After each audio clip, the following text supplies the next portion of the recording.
guys looking for a podcast? Well, this ain't no ordinary podcast. This is the Three Bells Podcast. With Triple J. Yeah! Mundo. What? And Shane O'Mac. Acknowledge me. Coming to you live each and every Monday night from Monday Night RAW, Tuesdays with NXT, and Friday Night SmackDown, featuring WWE PPVs, news, and more. So tune in live and follow the buzzards. And if you're not down with that, we got 2 words for you.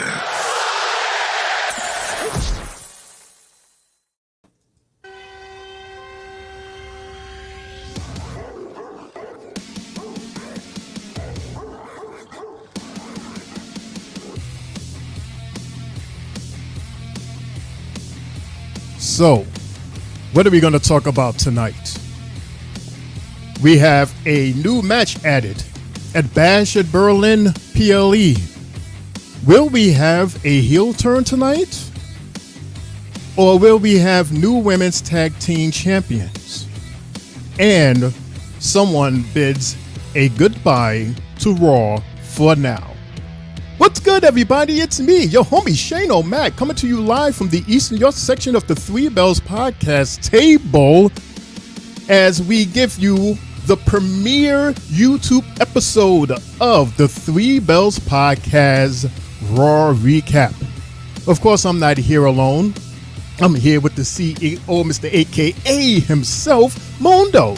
And next to him is our Google guy, the guy with the brain, the wrestling brain. It's Triple J. What's good, fellas?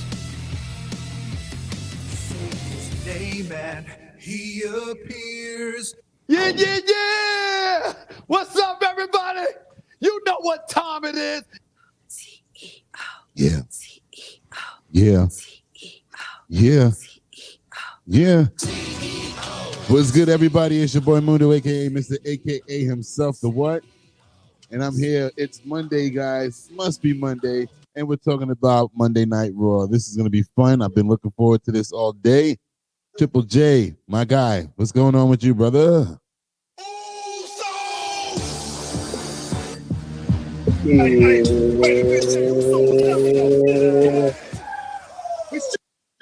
It's your boy, Main Event, Triple J, now joining you on the premiere Raw broadcast for the Three Bells. Oh, man, what an interesting night we got of Raw. I'm just ready to get into it, talk about it. Fellas, let's get it.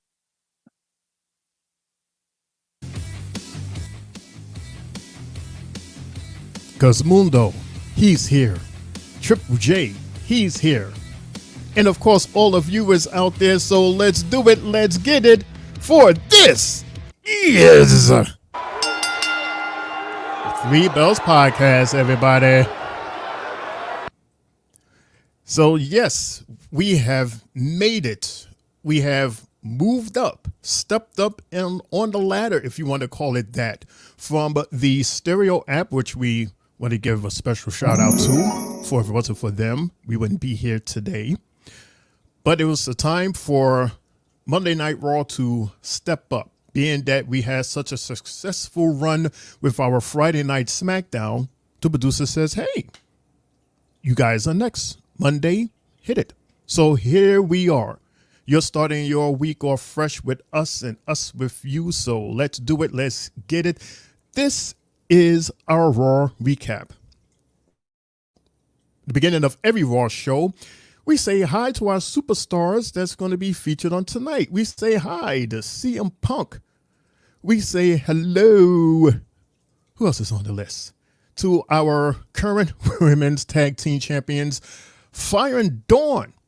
And we also get to see the brand new faction, Pure Fusion Collective, or now known as PFC Mundo. And we also see Damage Control, for they're part of a match that's taking place later for the women's tag team champions. And of course, we see TNT, Terra Twins, Damian and Rhea coming from the back into the arena area. So let's get started. Let's do it. We are in the ring for our very first conversation. And of course, it's with Randy Orton and his opponent for our PLE Bash at Berlin, not this Saturday, but next Saturday, already the 31st. Gunther. So Randy is already in the ring. Well, it took him a minute to get into the ring. His interest was so long, people, that they actually showed a preview from, or it was a look back from last week, which led to what we're about to hear and see tonight. So we're just going to go straight to where Gunther comes out, and here's that conversation.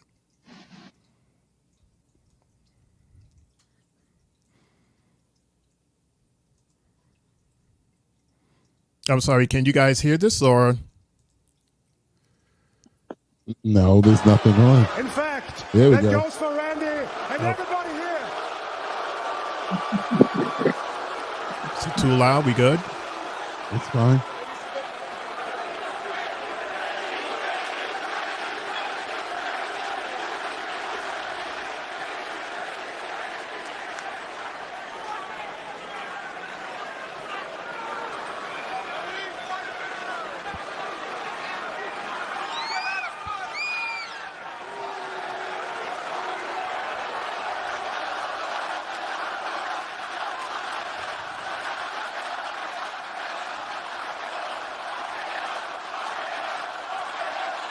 Obviously, everybody's showing Randy love.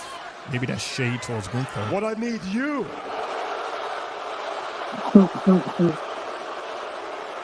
Such heavy dude.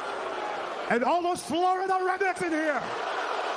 To do right now is to shut up and listen to what I have to say. Yes, sir. Mr. Gunther, sir. Randy, look at me. I want to know what you are celebrating here. Are you celebrating that I turned my back to you? You spun me around and you hit an RKO on me?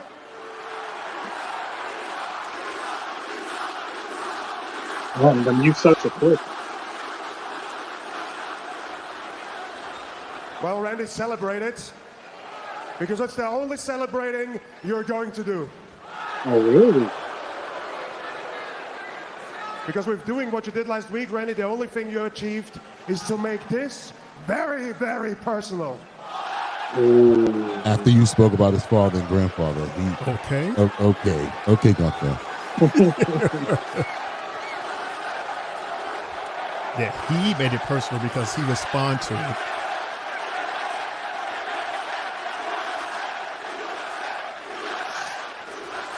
Oh, you lowlifes yelling USA made me, huh? What is that? Huh? That's all you get when you have 3 brain cells available, huh? To verbalize some sort of support. for this I am man, huh? L, says fellas. But ever, Triple State since Mania, everybody what's seems good? to be very Lamont. hyped to see you hit another RKO on me.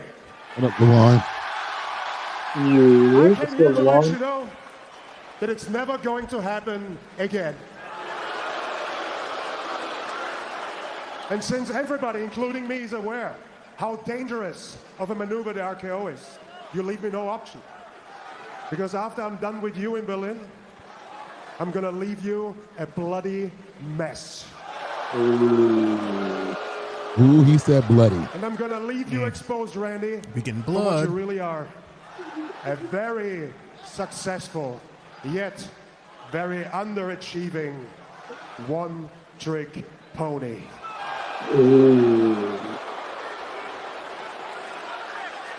Man, Gunther, you keep running your mouth and running your mouth. It's going to make it just that much more of an uncomfortable flight for you over to Berlin. That's going to be 8 hours, 8 whole hours, up in the air, 35,000 feet altitude with a size 15 boot shoved directly up your ass. Oh my God. And it gets better. That's a size 15 boot, double extra wide. Wow. Yeesh. You know what they say, Big ass toes. Extra wide. Funny walking. Gunther, wait a minute! Oh no! Ludwig Ouchie. from Imperium trying to attack Orton from behind, and Randy felt it coming. You don't think Randy Orton knew that was coming, you dummy? And Gunther went for a chop, and Orton able to turn things around again. And now Okay, Baszler nice from little behind, preview. Chop block to the back of the knee of Orton. Randy was setting up. This is going to be a slow match. Kaiser somehow finds a way to, and now suddenly Orton's vulnerable. It's gonna be a really slow match. Very technical. Yeah. Yeah. So we have a little business to be done first. Shane, hit it.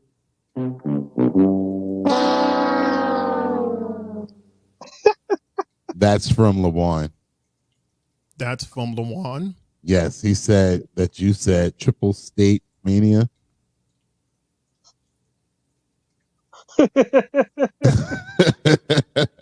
What's It's up, just- tag team partner? That's from you. Triple State. Oh no! Oh no! Oh no! Yeah, I'm womp. I'm sorry. It's Tri-State. Yeah, there you go. He put womp womp. By the way, I have this on my TV right now, so I'm watching this live. It's really cool on a 55-inch TV screen. Oh, you actually? Oh, cool. Yeah, All right, you on the big screen, Jay? How about that? yeah. Looking good with that mask. Yeah, the black and white cookie. It looks gold. It really looks gold. It's black and silver. That light, the light made it look gold. Or the yellow behind, the gold behind it. Mm-hmm. See, there they go. So he's going to be our womp monitor. All Yeah. right. All right, Lawan. Yeah. He's gonna be like that guy from Apollo that comes out with the cane. The clown. What? Say that again. The clown. The clown that comes out on Saturday night at the Apollo from back in the days. Oh, you mean Showtime. Sandman Sims? Mm-hmm. You're telling our ages with that, you know. Well, Well, I was a little kid, so I vaguely remember. I remember the Monique one. That one they used to do womp womp. Right. He wasn't a clown. He was Sandman. No clown. So, is that a womp womp or no? Lawan said, womp up for you, Chad Gable's voice. I don't like this. Yeah. He's gonna be womping us all night. I can feel it. he's the gatekeeper. Oh, Ignore. Mm-hmm. So yeah, fellas, that's another little taste for Mr. Randy Orton and Gunther and now apparently Ludwig Kaiser. He done stuck his nose in this conversation. Mm-hmm. Yeah. Well, he is a part of Imperium, which is a 2-man group, but they make it seem like it's more guys, but it's so weird. Mm-hmm. Yeah. I feel as though that they need a third, but so incomplete. yeah, I wonder who that third would be. Like, would it be someone that we already know, or would they bring in a new person? And you know what I'm saying? Like someone new from like NXT that hasn't gotten as much TV time, but we know of them. Who would that be though? Like, they don't have any. Do they have any more Germans? Yeah, or maybe someone can become German. Can become German. Well, sure. Well, that German guy that they lost is now Italian, right? But the Giovanni Vinci, Vidi. Yo, shit. Like that's what you love about WWE. Like you could just change ethnicities left and right. I mean, I love it. I love it. That is hilarious. It's like we need another a Muslim Indian guy. So Mundo, why don't you change your hair color and since you look close to beard, it, right? grow a beard and say assalamu alaikum as your opener. Nah, yo, I'm weak. Because that's how they do. They're just like, You know what I'm saying? Remember Apollo? Apollo was like American, and then the next thing you know, he became this prince out of nowhere with the, Out of with the Nigeria. accent. Yeah. It's like, where did this come from? It was, What about Kofi? He was from Ghana, West Africa. and Triple J himself was like, what happened to your... Well, Do you no, have a he was. Jamaican Wait, accent? hold on, stop. He was stop, Jamaican. stop. He was Jamaican. Jamaican. He was Jamaican. Jamaican. Come on now. Come on. Oh. Yeah, good job, Jay. Now we're all equal. Mm-hmm.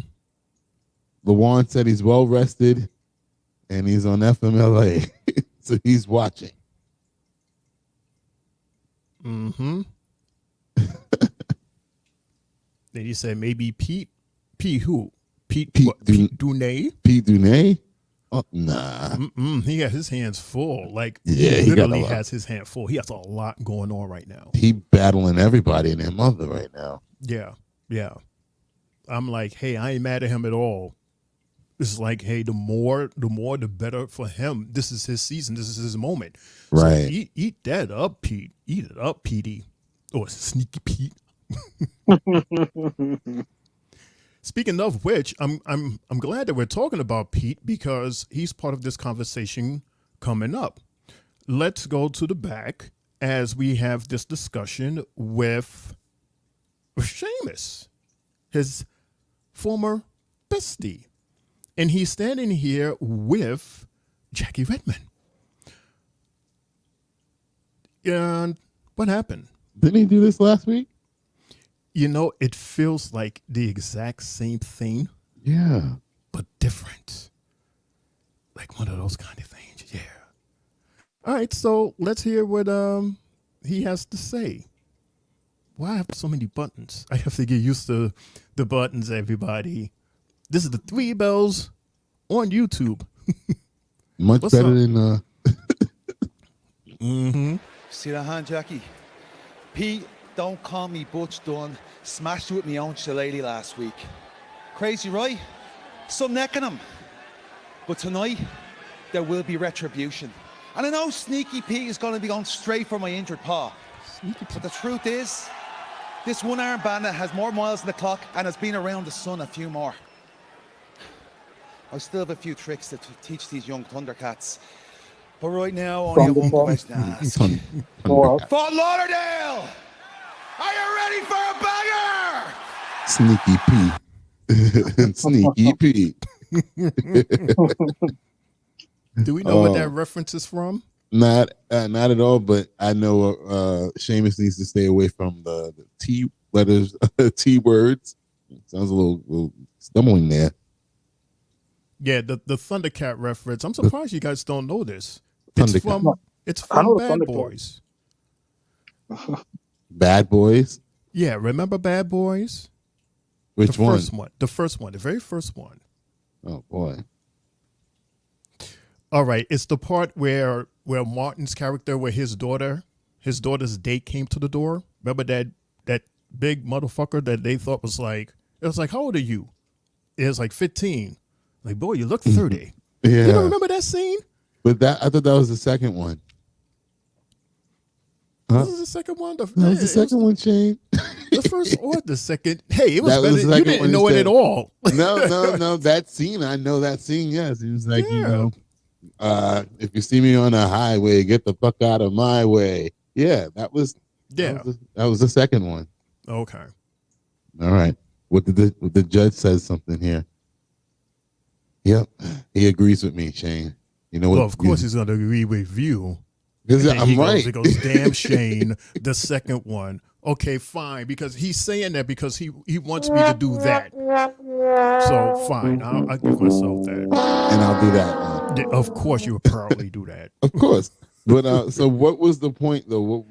What happened? The point was that Martin was asking him a bunch of questions and he frisked him, and he was like, "Little young Thundercat, you on that shit? You smoking that shit?" Yeah, okay, I remember. Like when you see the whole scene, it's funny. It makes sense. See, if I would have had my computer with me, I would have pulled it up. Oh, okay. LOL, 3 womp womps less. Less than 5 minutes. And he's keeping the time. Damn, he's keeping score and time. Copy Oh that.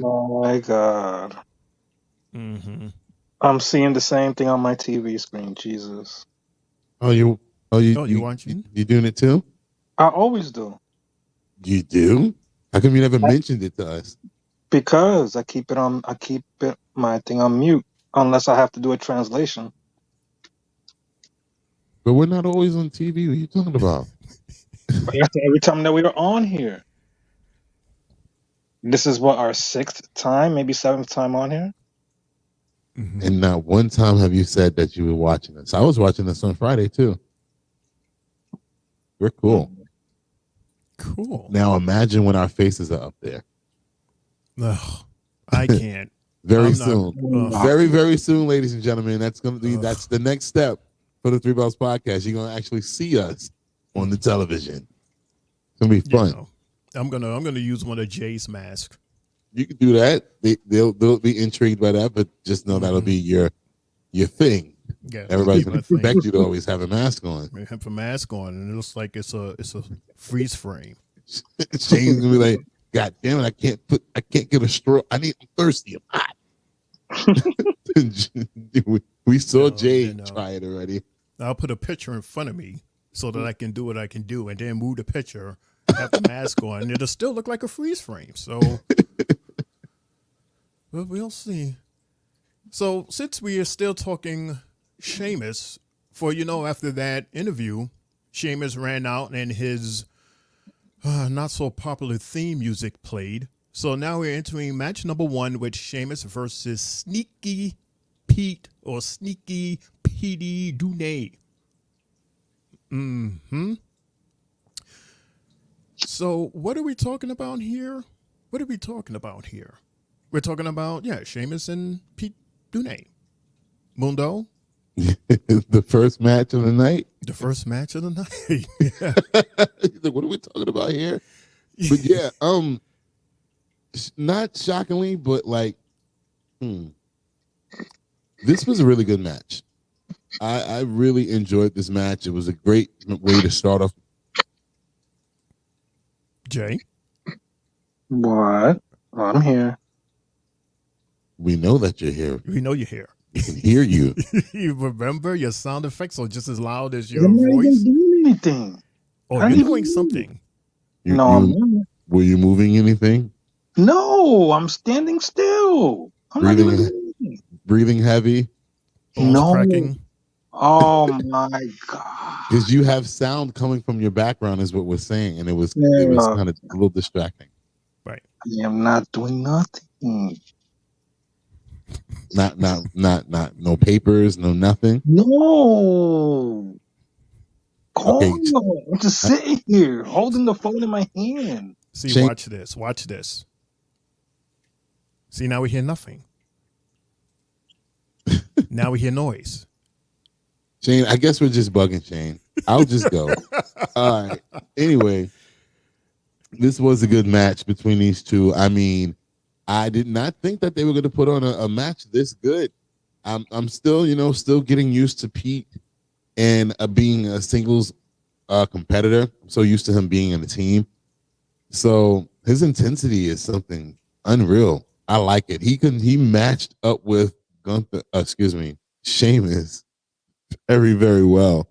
And they had some hard-hitting moves in this match. I mean, Sheamus with that opening clothesline that turned Pete inside out. I was like, well, goddamn.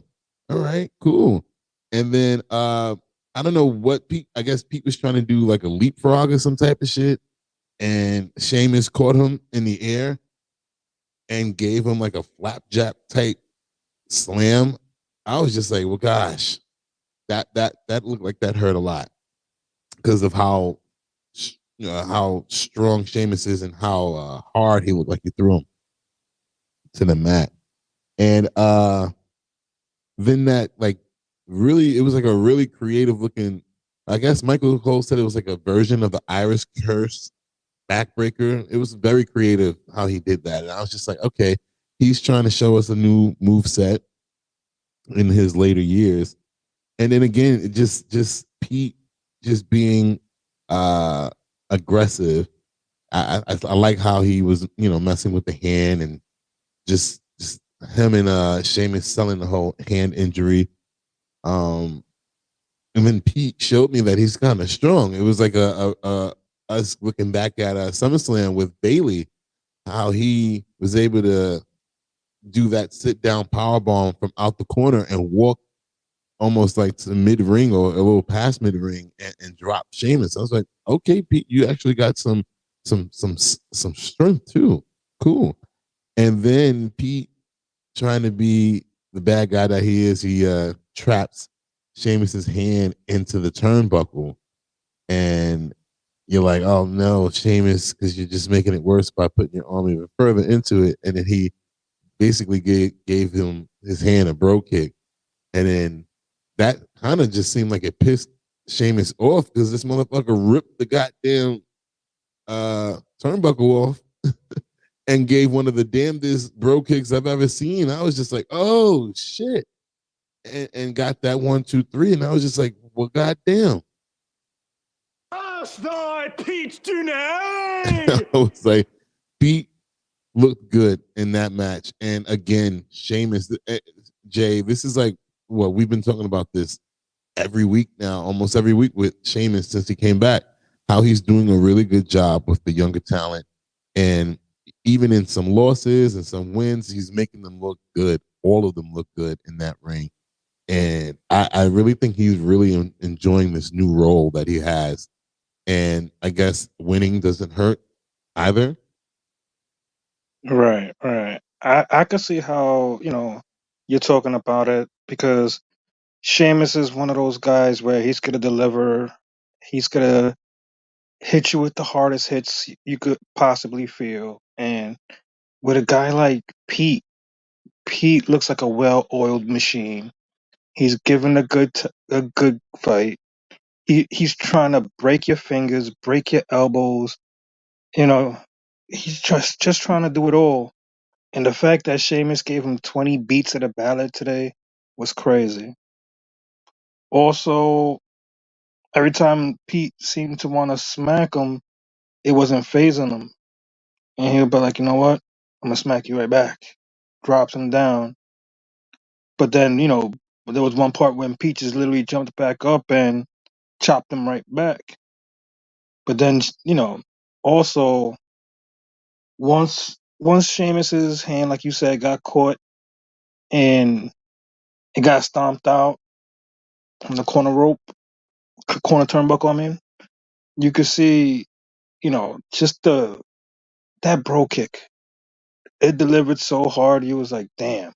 He just took his head off with it. Good win for Sheamus. Great fight for Pete. Pete is one of my favorite wrestlers out there. I'm gonna keep on bringing him up because he's one of those guys that he fights hard. He fights almost twice a week. You see him on 2 shows. He's doing the damn thing.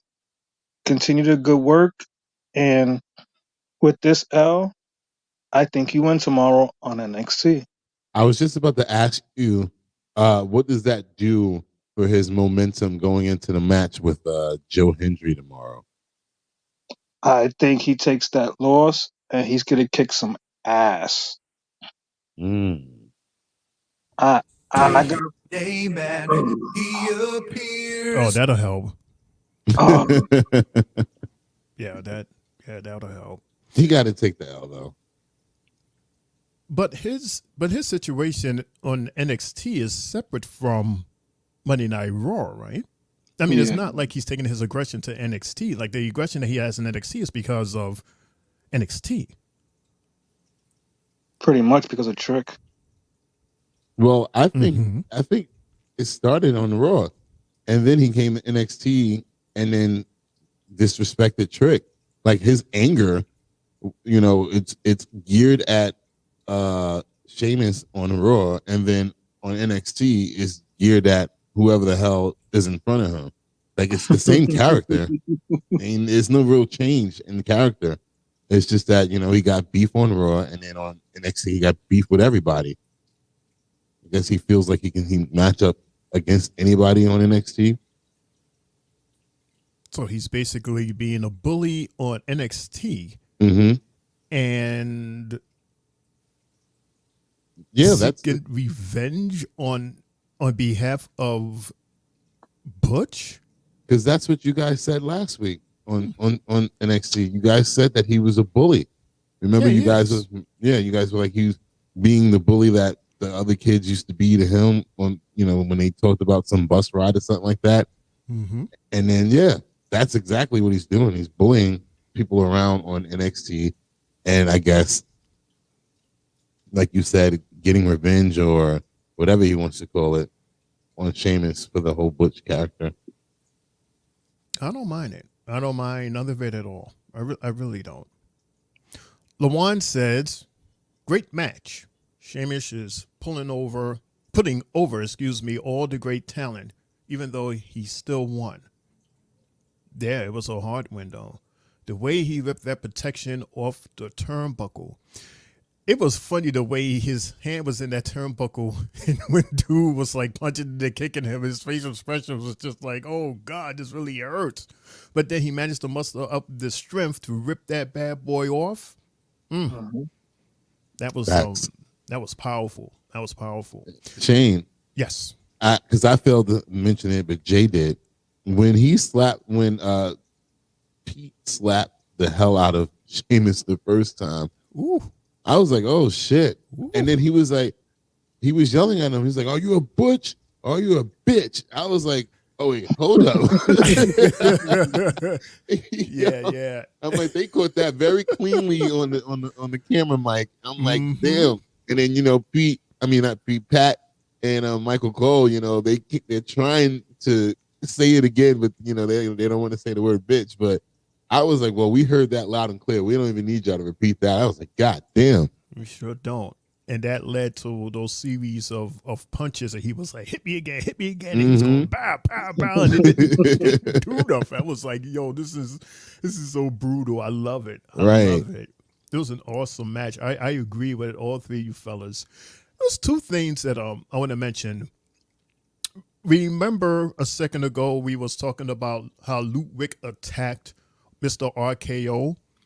Well, thanks to that sneak attack, later on tonight, as a matter of fact, they announced it as our main event that we're going to have Randy Orton versus Ludwig Kaiser later tonight.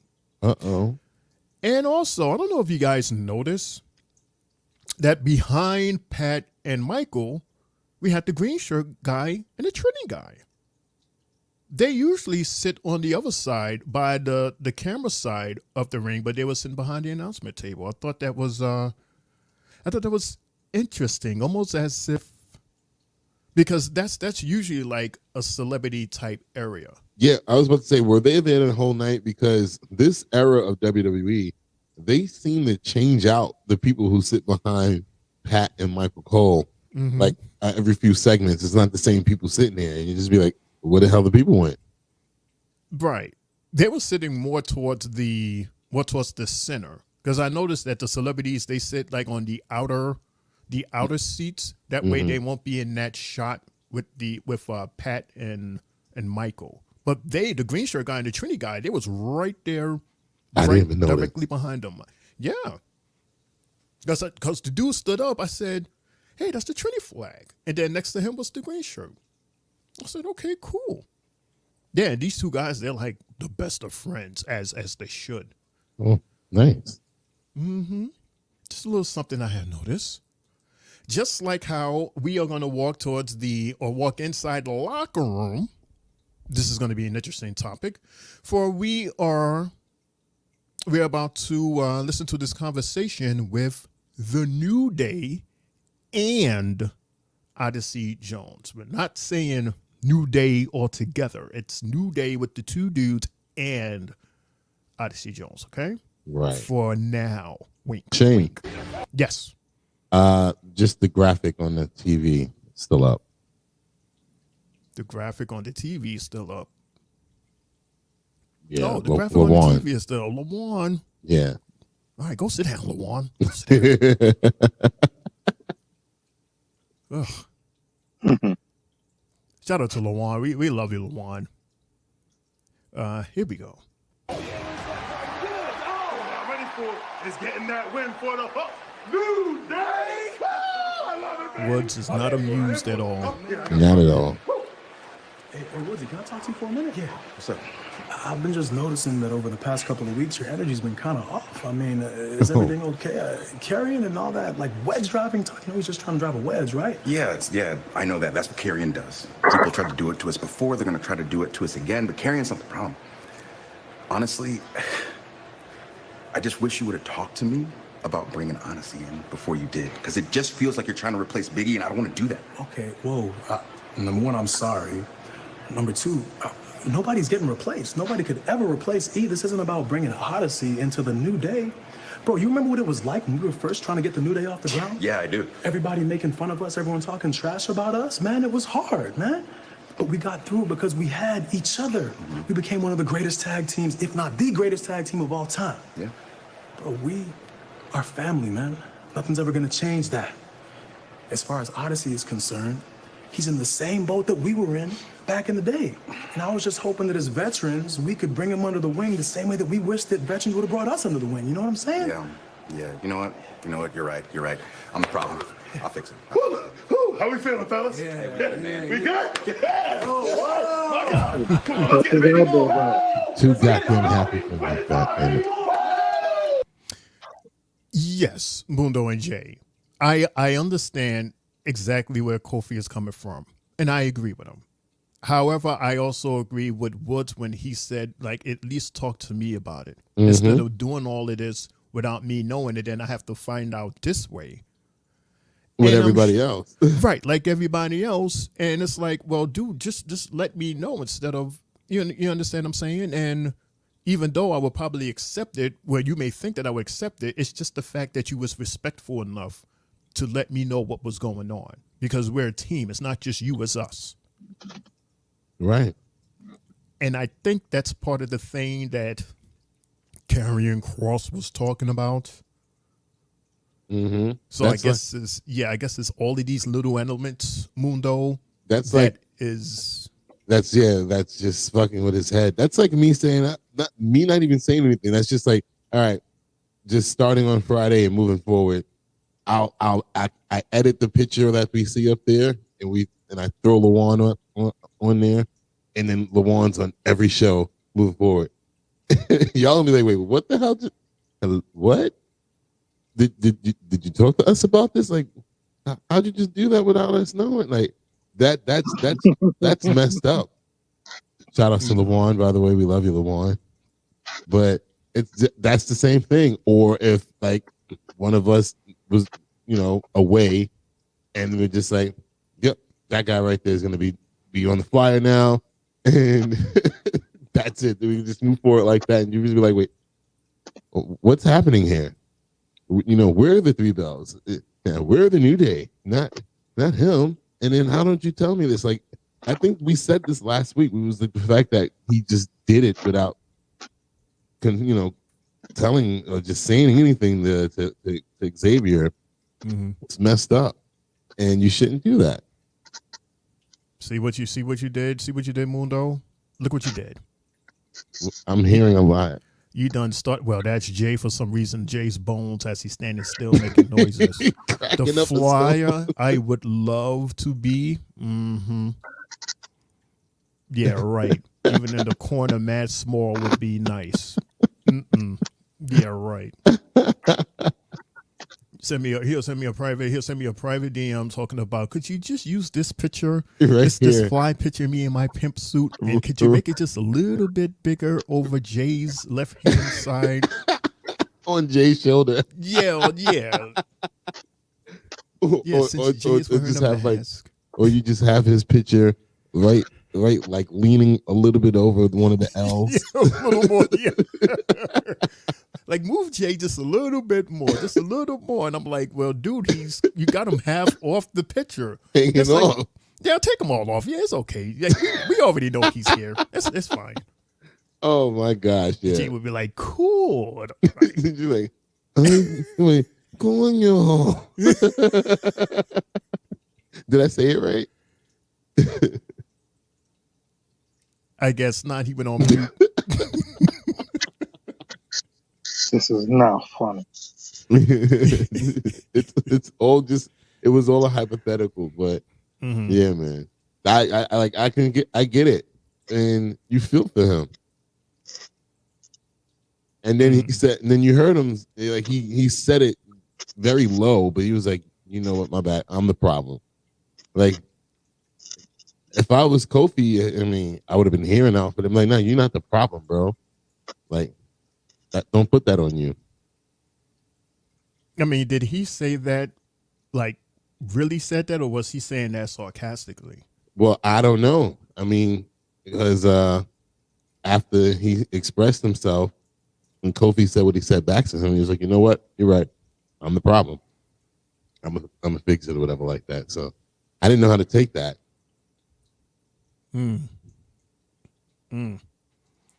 Interesting.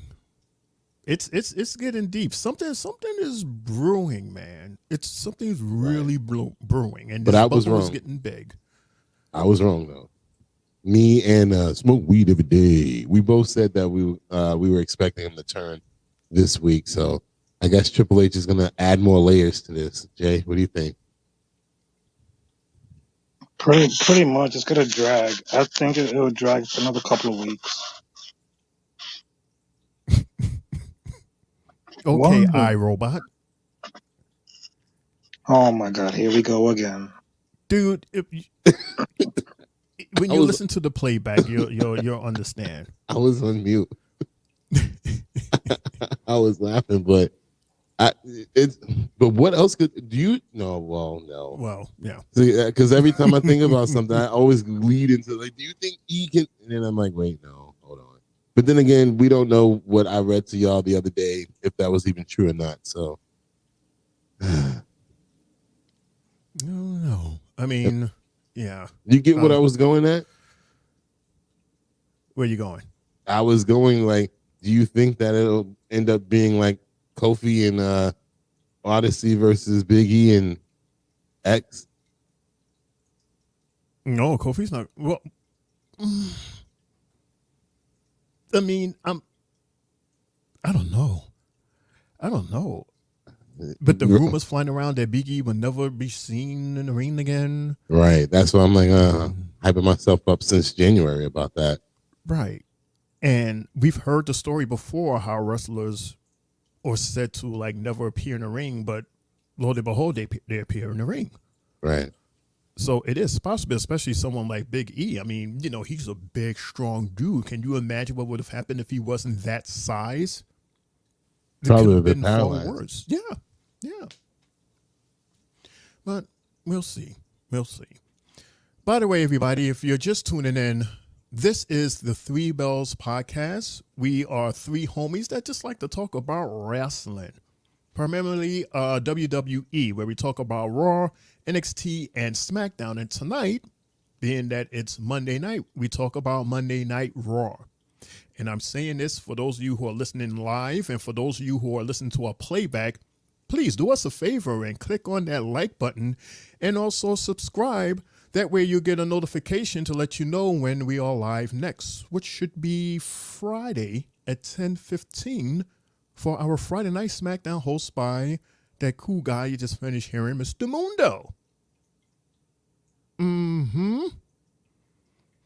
We got another shout out. We got some ones up in the air from MLV Gaming.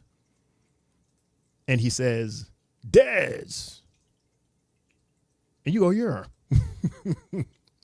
Shout out to MLV and thank you so much for tuning in and for the shout outs.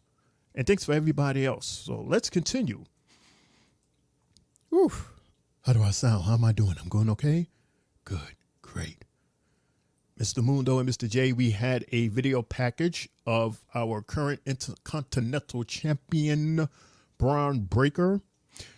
This was like one of those quick, fast, flashy type of videos that showed his power, and he, said little powerful lines here and there, and he held up his championship. So there's no need to like play it. You can see it all over on Twitter. Fair enough. Fair enough. But we will talk about this, which happened next. By the way, he says, it's me, Mikey. Okay. Hey, Mikey. Oh, I knew that. I was just about to shout him out. He did it too fast. Hi, Mike.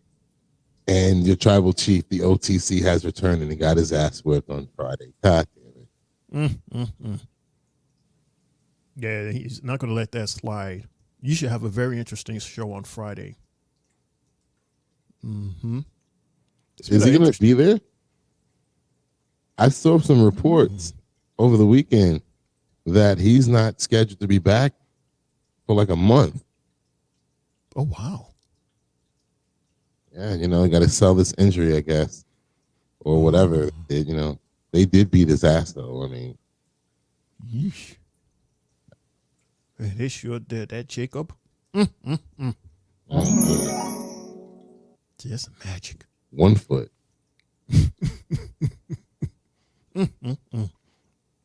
Speaking of 1 foot, let's get our 1 feet up in the back. For we are, what are we doing? Oh, okay. There was a look back at Ivy and Maxxine. They had that little conversation, and Maxxine, turned down Ivy to join her and, their crew. And it led to that whole attack that happened during their match. And based on that, we are now currently here as we go backstage to the, how I like to call, the American-made gym. For we have Ivy. She in there doing a couple curls, getting herself ready. Let's join in and listen. I can't believe my eyes. My brilliant vision finally realized. Dudes, did you notice these shirts that American Made are wearing? Can someone please tell me how fly these shirts are? I want one of these shirts. Or maybe it's just me. And it's made in America. Yeah. Yeah. But, I mean, you guys like the shirts or? I didn't even get to see it. I like the color scheme. I like them. My new family, a real family. American made. Ivy, you made the best decision of your life getting rid of that dead weight, and I can officially welcome you to the team. So it's going to be a pleasure. You never had a coach like me. It'll change your life. Hey, I gave Maxxine a chance, but in the end, she got exactly what was coming to her. I'm the real deal. I'm the pit bull. And if Maxxine can't realize she was holding me back, well, that's on her. That's right. And after you break Malibu Barbary tonight, and we end that failed experiment known as the Alpha Academy, can focus on the Wyatt Six. We're not done with them. Not by a long shot. We're going to send them back to whatever swamp they crawled out of. But us, we know exactly where we come from. How are we made? American made! That was cool. How we made? American made. Cool. Yeah, and pretty ballsy to because once again, Mundo, we see Chad talking smack against the Wyatts, and it's like, are you sure that you want to be doing that? I mean, don't you remember what happened last time? And you still don't get it? You still want to continue to do the same thing that you did last week that led to what had happened to you last week? I don't know. Maybe these new shirts or their new gym or something gave him the courage to say that. Because I think it's ridiculous. But Bill, we'll see. Lawan says logo, not too much. It's perfect, Shane. Yeah. I mean, I like it. I'm gonna get me a shirt. All right, so we are moving from the American Made Gym. Are you guys still here, Mundo, Triple J? Good morning. I'm here. Okay. Yeah, I'm here. What am I supposed to be doing? No, at first I didn't hear noise, and now I can feel that you're here. Yeah, my noise, my denoise is on, so you can't hear my. You want to hear my background? No. There you go. It's my fan. And sounds like a big ass fan.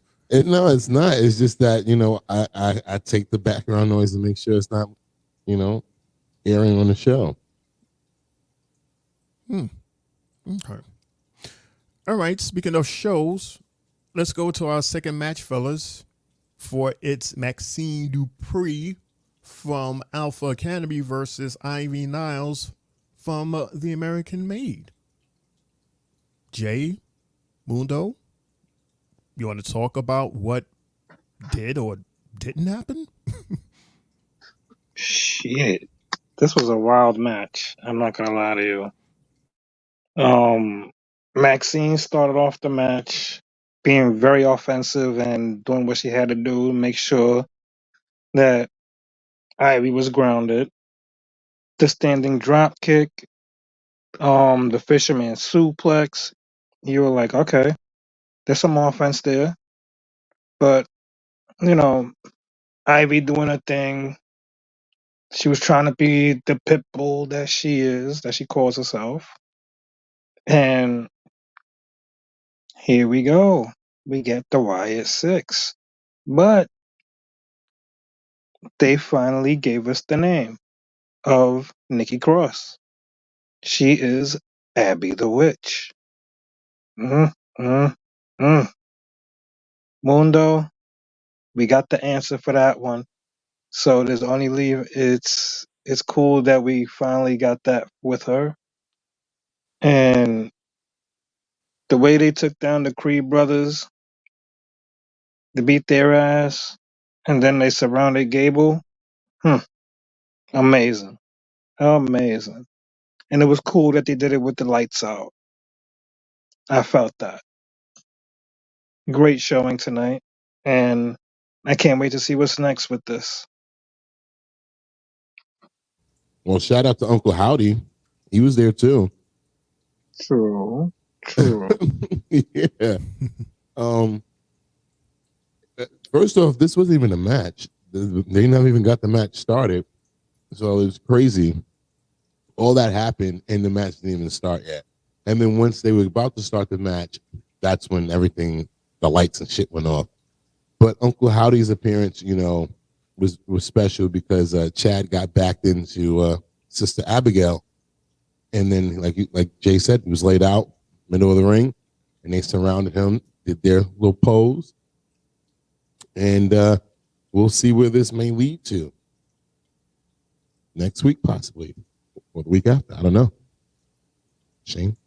Hopefully next week. Because I wouldn't mind seeing them every week. We see everybody else every week, so why not? Love them. Love them. Never get tired of them.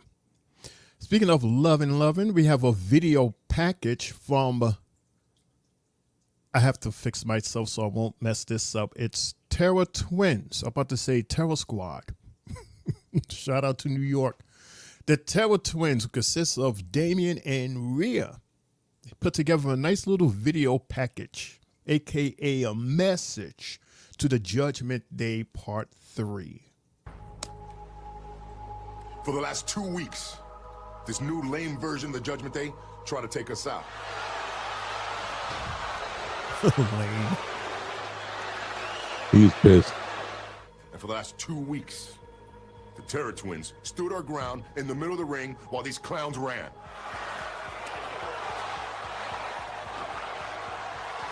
From their match last week. But for Living Dom, your days are numbered because at Bash in Berlin, you two officially receive your punishment.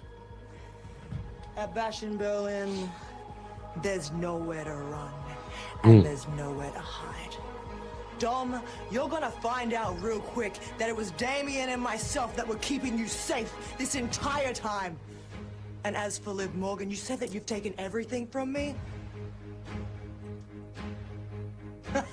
You haven't taken everything. Actually, all that you've really done is become the one thing that you truly hate. A discount Rhea Ripley. And a Bash in Berlin. Ouch. The Terror Twins are gonna put you two through the mat. So I guess she answered our question from last week. Which was? Like, who is she more pissed at? remember I said who we it was two. I said who does the fans want her to go after more, and then we were like who. Then you were like who is she more pissed at? And I think we got our answer today. Dominant. Yeah. She mentioned him first. Mm-hmm. Damn, Dirty Dom. Yeah. I mean, because at this point, it's not even about the title. It's Dom, you've been fucked up, guy. Yeah. I mean, the fact that, you know, they it's because of them that he's in the position that he's in today. Mm-hmm. I mean, like him or hate him, he is currently, you know, one of the mega superstars in the WWE. And the thing is, we've known this guy longer than we've known all the other guys. Yeah. So, and it's like, yeah, he joined this crew and he was just knocking it out the box every week. Was booing him, but yet still love him. You got to give him credit. Yeah. LaJuan says Priest backstage promos is crisp. Yeah, fire. Pray hands. Yeah. That was a cool promo. Production and everything was real nice. Mm-hmm. But the message, of course, is these two individuals, Dirty Dom and Liv Morgan, they better watch their backs. You got two very big and angry individuals who were betrayed. I think that's one of the worst type of, how you want to say it? I guess revenge, because it's that extra strength that's going to be put on to you because of the fact that you backstabbed us. If it's a stranger, to be totally different, but the fact that we trusted you and we loved you and we did all this stuff for you just so that you can turn your backs on us like that, or we're going to whoop your ass like I don't think we've ever whooped anybody before because of the fact as to who you were and who you are now. And the crazy shit is that I noticed is like if Finn wasn't tag champ, would he be in this match just because of what he did to Priest? Because this feels like this is more Rhea's match than Priest's match. Because, you know, Dom ain't do nothing to him to make him lose the title. It was Finn. So I'm wondering if Finn wasn't a tag champion, would he have been the person next to Liv? Well, what you're forgetting is the fact that that's his sister, and Dom played her. He was pissed off at Dom when that whole shit happened. You don't remember? He at SummerSlam. He went backstage looking for him. He was like, "Where's Dom at? Where's this coward at?" He was ready to beat him up, and he ran into Finn, and he asked Finn, like, "Did you know about this? Tell me." Like, that's why he's in it, because you ain't gonna play my sister, and I'm not gonna do nothing about it. We already know that he and Finn, they'll get their match, but we got to drag that out. You know, we got to. That's why every time it's like literally about to be him versus Finn, everything slows down, and then somebody interrupts. It's gonna get dragged out. Right now, the sights are on Dom and Liv for doing his sister wrong. Okay. Mm-hmm. Well, looky, we have it's RJ with 3 drinks. Thank you, man. I'll drink to that. He also says saving Finn and Priest for bad blood. Why can't I talk? Not even a tag team match should give us that this early. Well, real quick, Shane. The drink emojis, he's telling us who he is. That's Mr. Hennessy Poppy, our guy from Stereo. There you go. Welcome, sir. Thank you. Oh, wrong button. There we go. I just like my pissy ducks so much. Livid. Yeah, shout out to everybody that's visiting us and seeing us from the stereo app, because just last weekend before we would have been on stereo. So tonight's the first night of many nights we're having this YouTube party on a Monday. So yeah. So let's move on, fellas, to I guess the highlight of the night. Lawan, thanks for 6 watchers, including myself. Welcome to Three Bells Podcast. You can catch up with some previous episodes on YouTube and Spotify. Enjoy the show. Well, thank you, Lawan. Thank you so much. He's working. He's working really hard for the little picture on Jay's shoulder. Yeah, Jay is slowly fading. His shoulder is slowly fading as the night goes on. Before you know, we're gonna have a whole new picture. Jay gonna be in the background. Jay's gonna be in the background. That's not cool. Stop it. Nope. You can have him sitting on the announcer's table. Oh my gosh, that's even funnier. Put some strings behind them, and where your hand is at, that that'll be a little puppet. Ouch.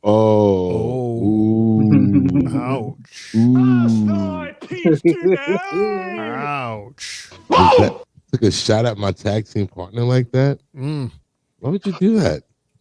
Hey. I dare you to say that on Friday.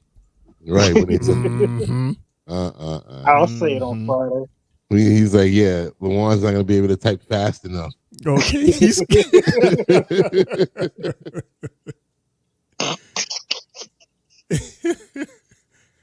He said, lay out on table about to take a tsunami. Man, listen. Tsunami from Jay. A tsunami from Jay. Yep. That's what he said he's doing. He's laying out on the table. So the table won't break. Okay. Exactly. The table won't break. Jay's gonna bounce off of Lawan and break himself on the floor. It'd be like a little drip of water. Oh shit. Look, I gotta defend my tag team partner because he can't talk for himself right now. Gosh darn it. Funny. To be continued on Friday. I know he's gonna, before the show even starts, he's gonna be like, I got something to say. Uh-oh. Like, I'm going on mute. It's gonna be between him and Jay himself. Yeah, I'll be on mute eating popcorn. Yeah, me and Mundo, we're gonna be on the cut, just chilling, laughing at y'all. Yeah, that'll be the first half of the show. It could be nothing but Logan Paul talk. Well, we're not going to talk about Logan Paul, but we will talk about someone else that a lot of people like to chant his name. We're going to go in the ring, and we're going to listen to CM Punk, because apparently he got something he got to say. CM Punk, hit it.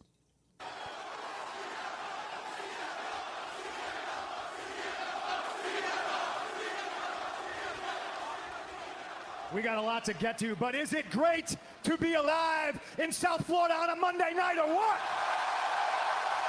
Happy birthday. We're in Fort Lauderdale, Florida. Before we get started, I just want to say congratulations to your Florida Panthers on winning the Stanley Cup Championship. Boo. I know Roberto Luongo's in the house. It's good to see him. Now, how do I look? My hair look okay? These bags under my eyes are getting a little bigger, right? They are. Let them have it. Come on. Yeah, busy weekend in New York. All right. Let's not get carried away. I didn't get a whole lot of sleep last night because I have very exciting news, and I lie awake in bed at night staring at the ceiling, excited to come here and share this news with you. But before we get to the news, before we get down to business, can I tell you a story? Gotta send Jamie Noble for Y'all No would have reason derailed to this help. entire thing if you said For no, me. so I appreciate you. Thank you very much. For my This weekend, tsunami. I spent some time in New York City at a little event called Fanatics Fest. Somebody in the green room You're gonna get eliminated out your window. Just pretend it's the Royal Rumble. About this hot streak Ouch. WWE is on right now, selling out buildings all I over the can't go world. through the project And they asked gated me, why windows. do you, CM Punk, think you're on such a hot streak? And the answer is easy. It's you. Why are we on a hot streak? It's you. It's you animals up in the 300 level. Yeah, J.U. Why are we on such a hot streak? It's all you My freaks favorite right section. here, live and in living color. And I met a lot of great fans.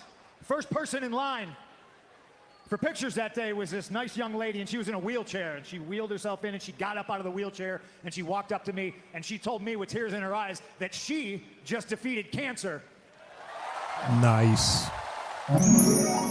and that somehow Congrats. little old me was a source of strength for her during her battle. And it makes me think of my friend Chad Gilbert or Luke Kohler from Sick of It All, both currently fighting cancer of their own. And then I met a young lady from Taiwan, said she flew 15 hours just to take a picture with me. 15 hours just for maybe 15 seconds with CM Punk. Wow. And then there was a young gentleman who had a sign that said, I traveled 5,785 miles from Jordan just to see CM Punk. Wow. That's That amazing. means something to me. It means something to every single person in the back. But it really means something to me because I missed you guys for 10 years. So I get excited to come here to Florida for the first time in a very long time to share with you some news. News, It's fans fellas. like you that drive me. It's fans like you that take the time. Yeah, I'll take it. Why are we on such a hot streak? It's because of the love. It's because when fans hand me bracelets that they took the time to make, maybe insignificant to other people, maybe a Taylor Swift thing, but let's face it, I'm Taylor Swift for Oh, men. God.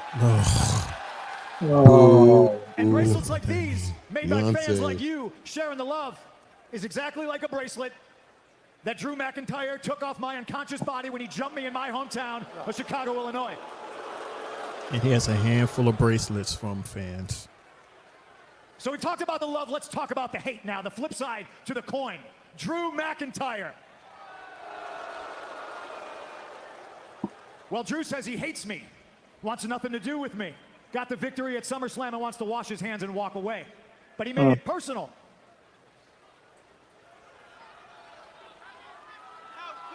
Drew says he hates me. I think he loves me, but I know he's obsessed with me. Wants to stay connected to me. Wears a bracelet with Hey, my Cindy beautiful wife's Alexander. name on it.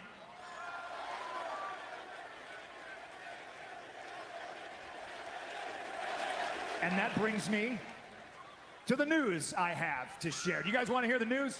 I thought he was going to say his wife is pregnant. My biggest hater is my biggest fan. So I went ahead and I made Drew a bracelet. And I talked to Adam Pearce. Straps. And unless Drew's chicken, Saturday, August 31st, Berlin, Germany. I said this Bash last in week, Berlin. too.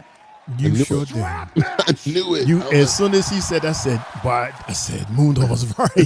And for the uninitiated, that means I will be tethered to Drew like he wants so bad to be attached to me, wrist to wrist. And you have to carry your opponent's carcass to all four corners and touch each turnbuckle to win. But that's not why I want a strap match. I want a strap match so I can whip this bitch. And I can take my bracelet back. And I can leave Drew with lasting scars, which he will never forget the name CM Punk. And here comes Drew. A strap match in Berlin. Yeah, I don't think they would have got away with that on Fox. Got himself in some hot I don't think so. No, they would have blacked out. Totally blocked the screen and everything.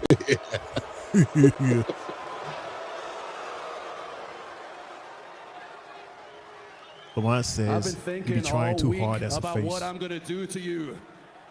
Last week you embarrassed me. You whipped me like a petulant child. And I've been having all these fantasies of the violence that I'm gonna bring upon you. And you challenged me to a strap match. I have a question. I'm 100% serious right now. Have you started drinking? Yes, Have you seen orange me? juice. A strap match. I accept. Oh. Just like that. But that's next week.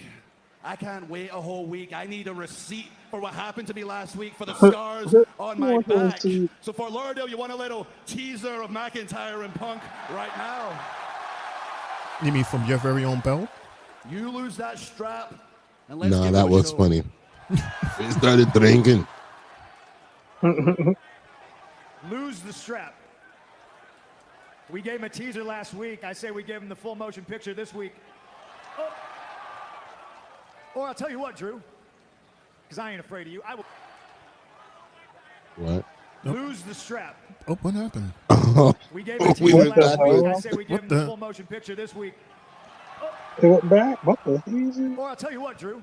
That was weird. I ain't afraid That of was you. I not will me. give That you was the this strap. video. The video should get womp You give me womp. the bracelet. That's the videola one. I did not do it. The strap for the bracelet. What say you, Drew? Bracelet strap. Strap bracelet. Not a strap on, but a strap. Oh, God. Is he going to give that bracelet It's after back? 12. No. Well, no, it's fine. You're a liar. Last Three week you bells lied after so you dark. could attack me from behind. You're a hypocrite. I give you the bracelet. Try to get in that ring. You'll whip me like a dog. Not a chance. Yes. And besides, April and Larry are much safer and happier at home with Drew McIntyre. Ooh, he said April. Not AJ. He said April. Uh-oh. Ooh, he used a whole name. Unlike you in Berlin, who won't be safe because it's not me that's attached to you. It's you that's attached to me. And it's going to happen a week from Saturday. I don't think I've ever heard that name. April? Her name is April. I thought it was AJ. No, that's her stage name. Right. But I've never heard anybody say like her first name. Her like real that. name? Her real name, no. Really? Yeah, for real, for real. Has somebody actually used her real name? He did, but not on WWE TV. I mean, like. Right, that's what I'm talking about on WWE Oh, TV. no. I've never heard nobody use her name like that. Like that's. I don't know Isn't if that that, was like, part of the. I don't know if that was part of the script or not. And if it was, it probably was just to get under his skin. This is even worse. Mm-hmm. Jay, you got anything you want to add to that interesting promo? What? Coño. Wow. I get no time. Man. This is the way NXT gets treated. I understand. The NXT guy. Well, what I take from this is that CM Punk was just trying too much within his words, and there was a couple of good lines, but could have been better. The way it ended felt awkward, as if there was more they needed to say, but it just ended funny. Yeah, it was flat as shit, right? Yeah. Yeah. Like the music just came on. It's like, okay. Like where's the ending?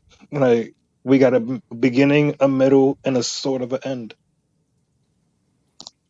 Yeah, it did end it flat. RJ said the same thing. I think it ended flat. It did. Because it was like he said that line and it was like there was like a moment of silence. Nobody reacted to it. 'Cause Nobody I'm like, you're reacted to thinking it. about you're like, what the fuck did he just say? You're just like, well, okay, then it's done. And like, all right. And if you notice, they were cutting the segments and going into the next one. Even Michael Cole couldn't even recover and just do his little recap real fast. His next segment was up. You're like, well, okay, right, sure. I guess it ran too long. I mean, it's about 10 minutes. That whole beginning with CM Punk, that shit didn't need to be said. I guess he was trying to, I guess, paint a picture as to how grateful he is with the lengths that the fans will go to see him. So I guess he was trying to, I don't know, try to put himself on a certain light, but you know, to be extremely grateful. So I guess that's the good guy that he's trying to be, that good face. We don't need that. Turns around and he has a strap, and he's like, "We're gonna have a strap match, and I'm gonna drag you in each corner." It's like, wow, the total opposite of the goody two shoes guy that has fans all over the world come to see him. Yeah, I'm gonna whoop that bitch.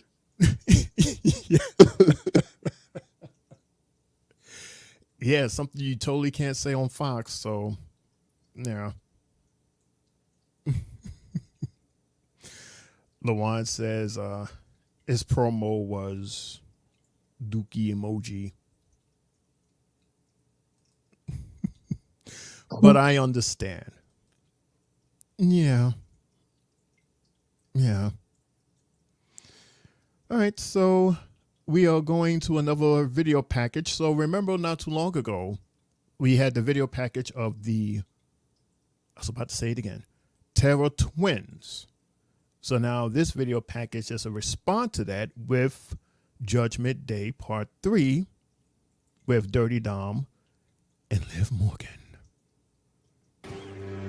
Rhea, Damien, if you two think you stand a chance against us at Bash in Berlin, you must be out of your minds, because we are the most dominant couple in the history of WWE. And besides, no one lays a finger on my daddy Dom and gets away with it. So at Bash in Berlin, it'll be us on top, which is exactly where we like it. And you know what, Damien? I don't want to wait for Bash in Berlin to get my hands on you. I want to go one-on-one with you tonight. Is that right? Because I'm not the same Dominic Mysterio that you used to boss around. So why don't you leave Rhea in the back? I'll leave Judgment Day behind. I won't even have Liv. You go one-on-one with me. That's if you're man enough. The nerve. If you're man enough, and then stuck his tongue out. The kahunas on this guy, Jay. That I mean, dude, do you know who? Does he realize? Does he know who he's talking to? I don't think so. It's not like you're talking to little big head JD McDonald's. You're talking to Damian Priest, like this, the big dude that you used to look up to.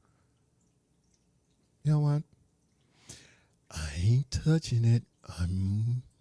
Ain't touching it. Mm-mm.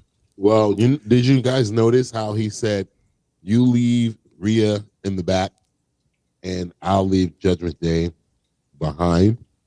He didn't say in the back. He just said behind. Mm-hmm. Yeah. Yeah, I don't trust him. I don't trust that. Something's off. It seems like something is going to happen. I don't know, but I don't trust that. But I do trust this, though. We are going into our third match. But you know what? Before we go to our third match, let's take a quick commercial break, okay? We're going to take a quick commercial break. And when we return, we're going to talk about our third match. So stick around, everybody, for this is the Three Bells Podcast Raw Recap Edition. And we'll be right back after this. You guys looking for a podcast? Well, this ain't no ordinary podcast. This is the Three Bells Podcast. With Triple J, Mundo, and Shane O'Mac. Acknowledge me. Coming to you live each and every Monday night from Monday Night Raw, Tuesdays with NXT, and Friday Night SmackDown, featuring WWE PPVs, news, and more. So tune in live and follow the buzzards. And if you're not down with that, we got 2 words for you.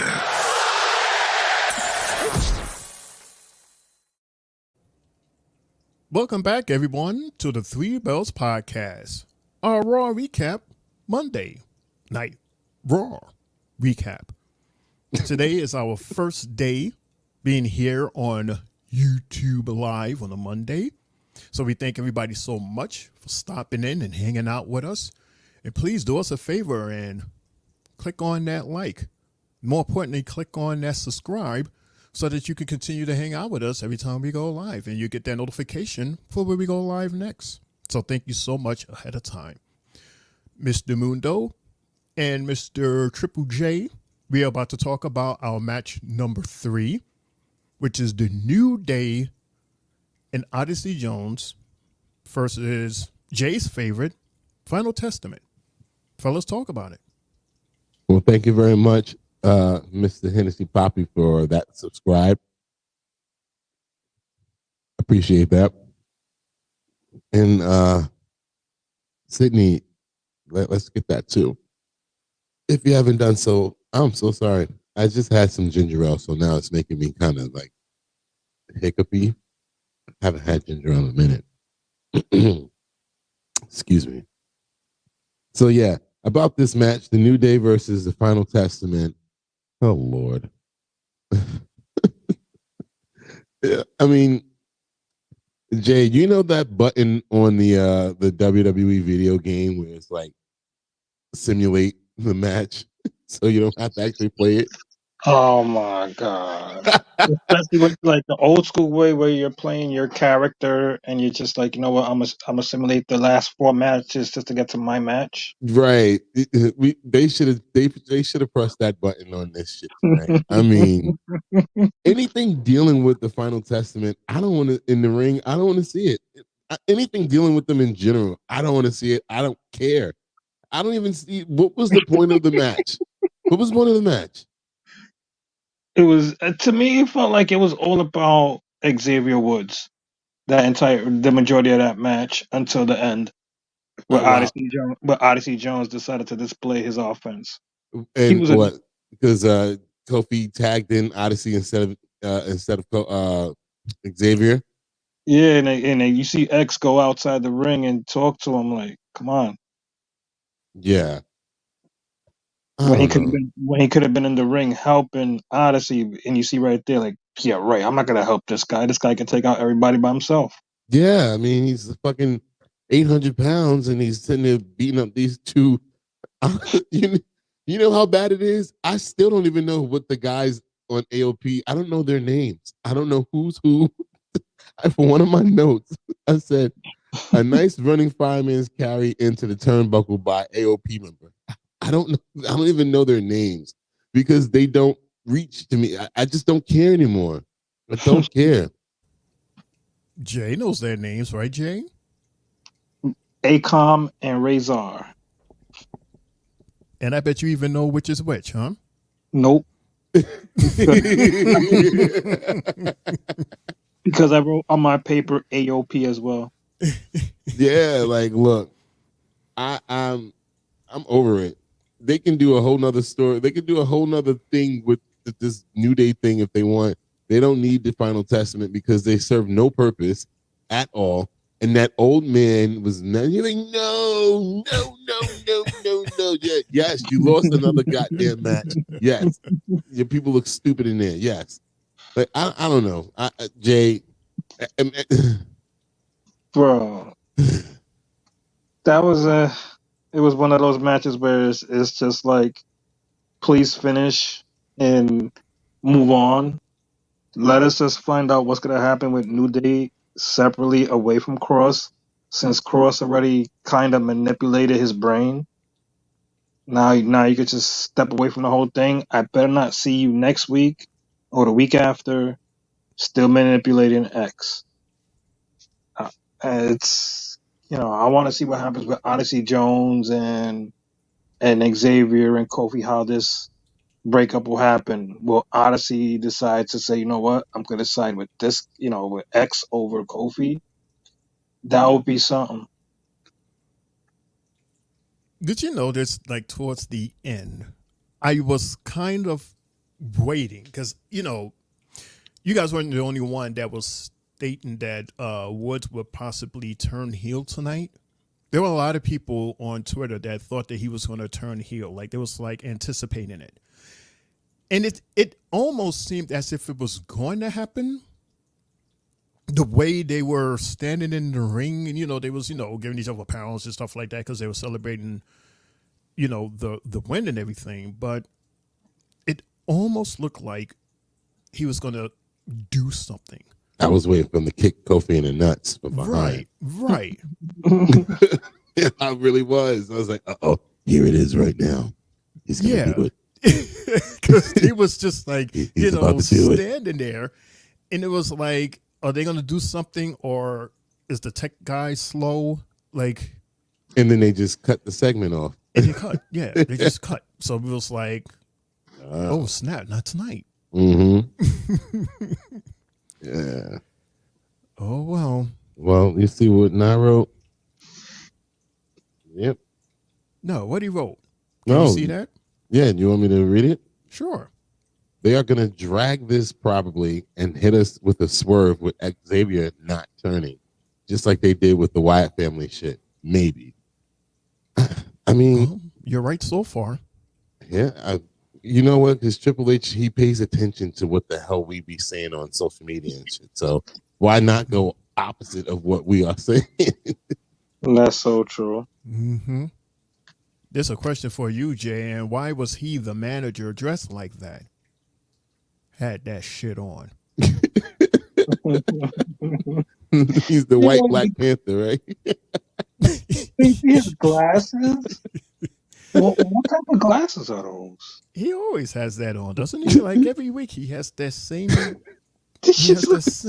on. Bro was like, no.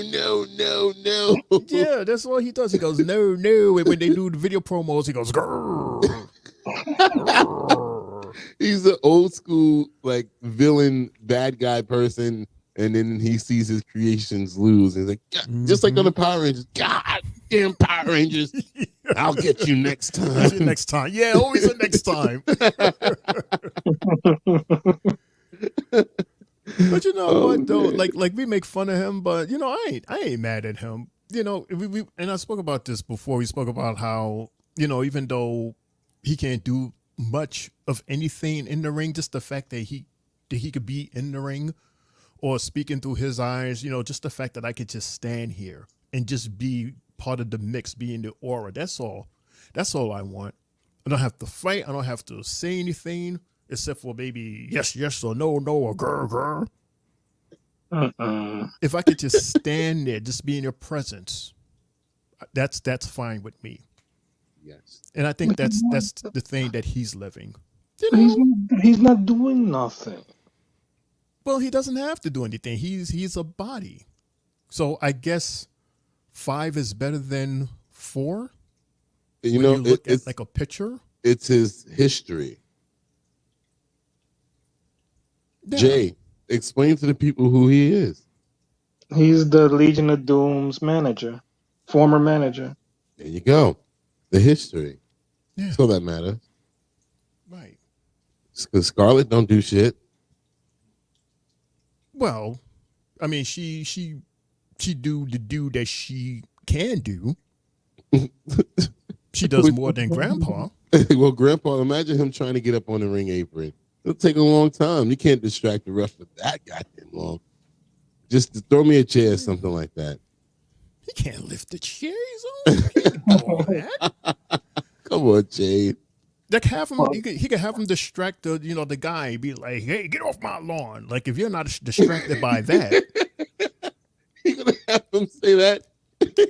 I would love to hear him say that. Get off, and he has his little stick and he hits it against the rope.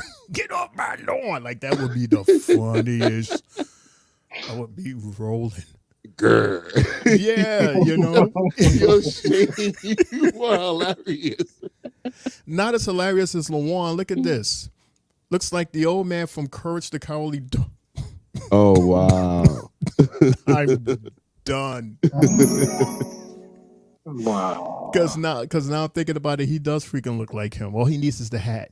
Right, that brown hat. Oh man. Oh man, he looks like the real life Charlie Brown. What's crazy is his daughter wrestles for Ring of Honor. Really? Yeah, she's a former Knockouts Tag Team Champion. She goes by the name of Rachel Ellering. And he's not her manager? She was like, nah, Pops, I'm good. She didn't make it. She said, nah, Pops, I'm good. I got this. She didn't make it. She tried in NXT, but she didn't make it. Oh my God, Ooga Booga. Oh my Stupid God. New Day. You make me look bad. Oh, okay. That's the line from Courage. And the other one is funny too. My knees.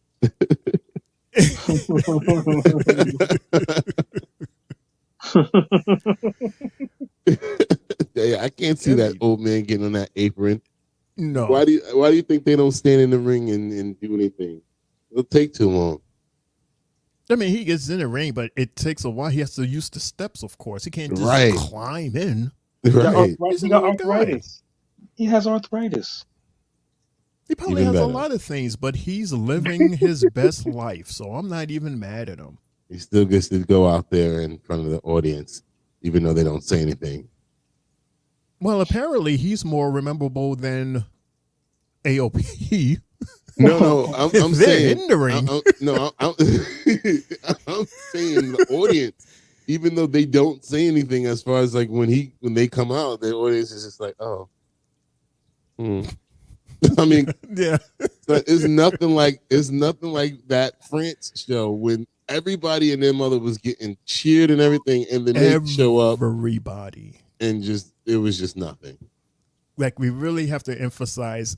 Everybody was getting love from that show except them. It was the craziest thing. That's very telling. And yet they're still on our TVs. Triple H must have paid these people a lot of money. So now he got to get the money's worth out of this shit. Because, I mean, I've listened to us from earlier in the year, and you two are already over it. So I'm like, now we're struggling into the 9 months of this shit. And it's like, come on. And they remember, they had him on every show. They had him on SmackDown, they had him on Raw, they had him on NXT, and it's still the same outcome. Nothing. They're trying too hard. They're not. I don't even think they're trying too hard. I think they're not trying enough, because they haven't seen that whatever it is that they're trying to accomplish, it's not working. So they haven't pivoted from it. Because the fact that I don't know who the hell AOP is and which one's which, and they've been on my TV for almost 9 months, that's bad. And I don't know what their overall goal is as a group. That's bad. You don't even see them trying to go after any gold. No.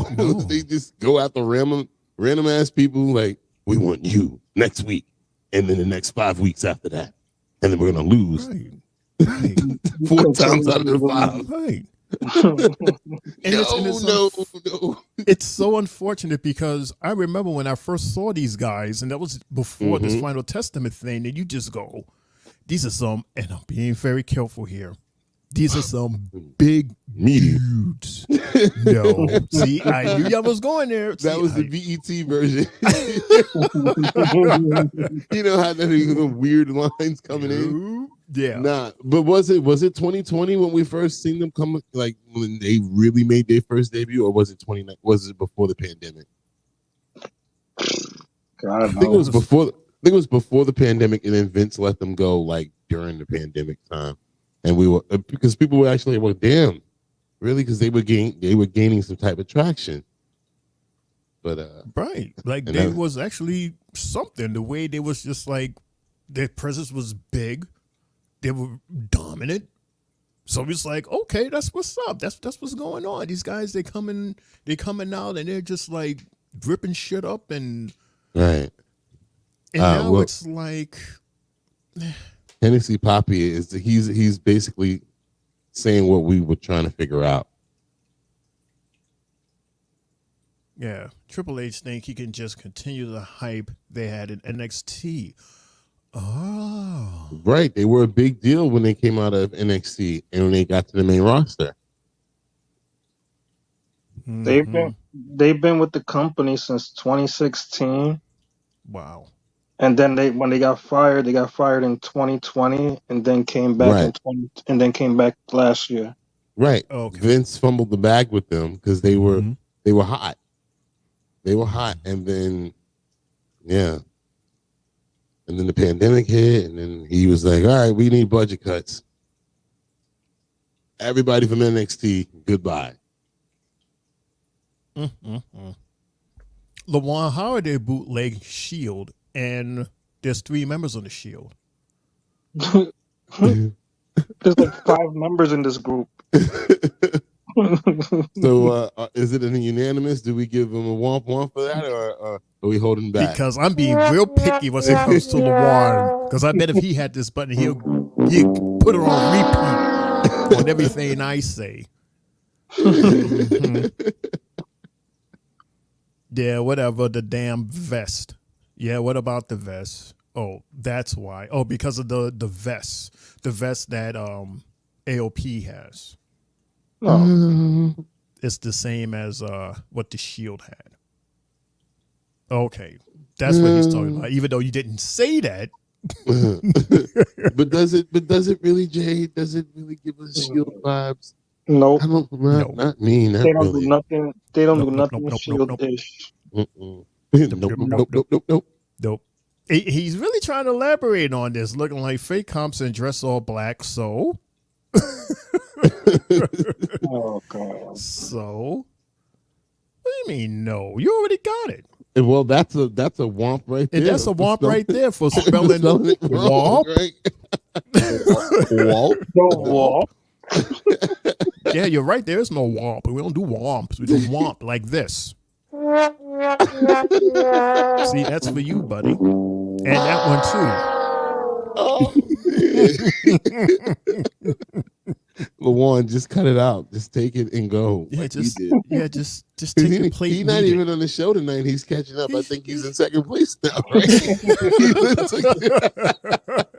Here we go again, ladies and gentlemen. The Womp Challenge. Womp, womp, womp.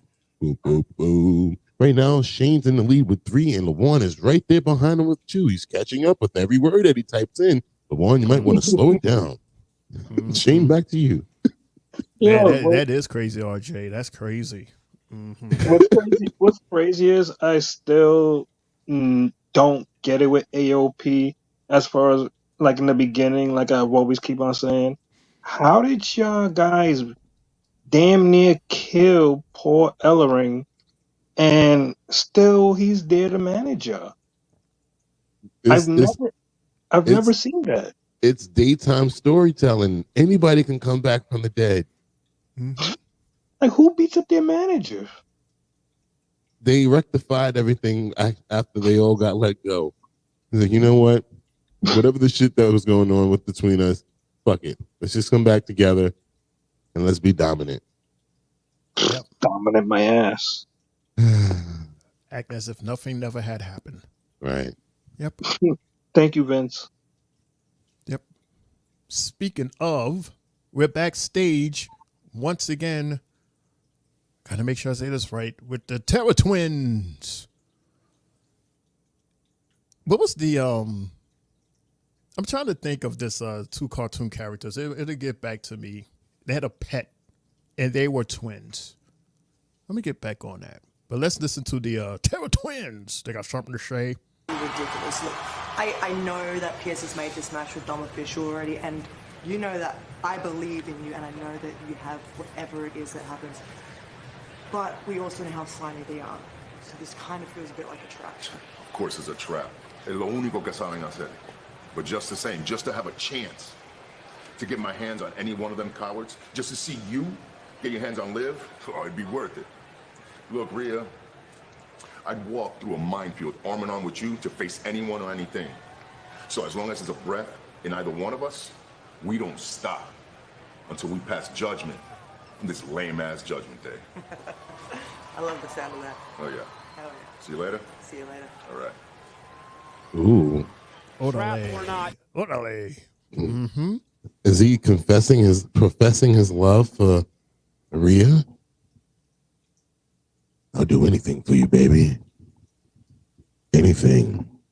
He didn't say it like that, Mr. Lou Ross. He was just saying that he's like loyal and faithful to her because look at their relationship. It started since day one of the Judgment Day. And there's nothing that's going to split them. So what's the difference between what I said and what you just said? You just gave me more context on what I just said. No, you saying it all romantic and nasty like. He said, I will walk through the fires of hell for you to face anybody that try to come between us. Damn right. That's his homie. Damn right. And then 2 weeks ago, he hugged her and gave her a kiss. A big brother kiss on the head. Damn, you acting like they was tongue kissing and humping. It was a big brother kiss. She never gave Dominic. She never let Dominic give her a kiss. They had on TV. They looked like they had a platonic relationship. The most we ever seen her do to him was lick him. We all were crazy after that. Well, yeah, she did that because of Liv. Remember, we spoke about that. We spoke about how that's what I'm saying. We discussed how she didn't show any type of affection until another woman did. Right, but that's what I'm saying, and he, vice versa as far as for him. You all right there, Jay? No, that wasn't Jay. That was me this time. That's you. Exactly. Yeah, Exactly. Ooh. I didn't do nothing. This time. As it's always been. Nothing. No. Me and Shane, we're not bugging. We're going to listen to the playback together as a group. And we're like, you hear that right there, Jay? He's like, I'm not doing anything. Crack. Right. I'm just sitting here, chill, minding my business. Drinking Pepsi. Look at Lawan.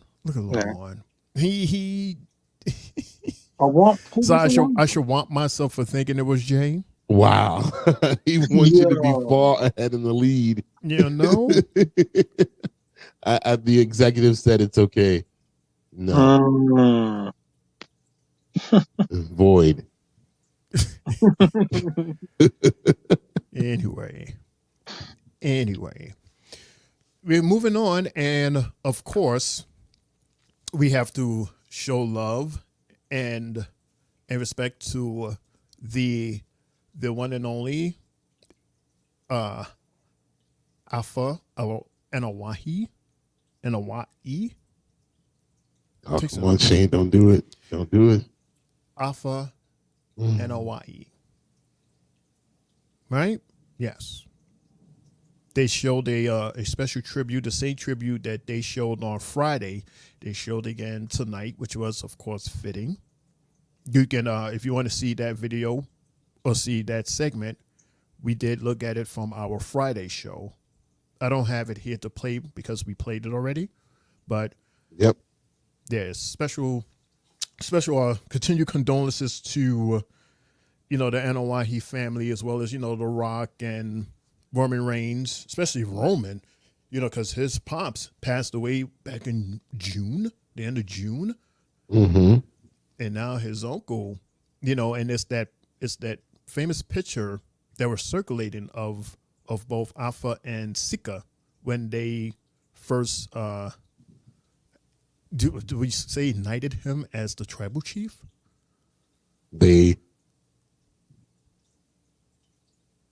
Yeah. So shout out to them. Shout out to Afa. As for you, sir, thank you. Right, because those were the elders. There's no more elders now. Oh wow, I guess it'll be who, like Kishi? Like, are they like next on the It's such a they should be, yeah. tree. Yeah, they should be. He should be. Mm-hmm. Because how does that work? The Fatu is different. Oh, right. He is a Fyre too, right? That's different from an Hawaii. Okay. Right. Okay. Those are the two families. Those are They're the all two in the same family, though. But they're all in the same. Those were the two families that had the spit handshake agreement that we were all one family. Mm-hmm. Well, that was the spit was The Rock's grandfather. Mm-hmm. Yeah, it was him that had the spit. So that's what makes The Rock part of that family, or how you say Mundo, play cousin. I said that? Yeah. Because I did research and I was like, wait a minute. It's like The Rock is not. This was after the whole deal that they made with Mania 40 when they showed the tree. And I was like, this looks off. Like something is not really connecting. And if you look real carefully at the top, it says brothers by blood. Mm-hmm. Yeah. So, you know, like when you pee in the same stream, now you're cool. No, I never heard of that, but okay. Yeah, like when you pee and you pee together in one stream. Now we are brothers. We're family. We're best friends. RJ says Haku is still alive. Maybe him. Yeah, blood oath. Yeah, it's brothers via blood oath. So they cut their hands and they let each other's blood get into each other. Right. That's basically, so it's, they're blood brothers. Yeah, but, you're same blood now. Right. But if you want to look at like Adams, like the lineage of that, like their Adams, like that's the only connection that they have to the family. You understand what I'm saying? Like,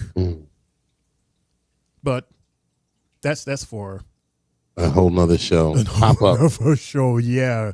A whole nother pop-up show, because like I said, that tree is huge. It's a very big tree. Mm-hmm. So, but we'll talk about that. That's an idea for a pop-up show. When will we have it? We don't know. That's the point of the pop-up. And will it be on here or stereo? Uh-oh. Don't know. Or will it be on a different app? I don't know what app, but Right. I don't know. Jay, what's your favorite app? Pick one. Go. Oh, we know. Oh, that's not right, Shane. Let the man speak for himself. He answered already for me, so. Oh my gosh. Really? Oh, for real? I was just joking. For real? Okay, attitude and then mutes and walk away. He said he answered already, then muted and walk away. I don't know. YouTube hasn't been too friendly to you two. You guys have been spatting a little bit more.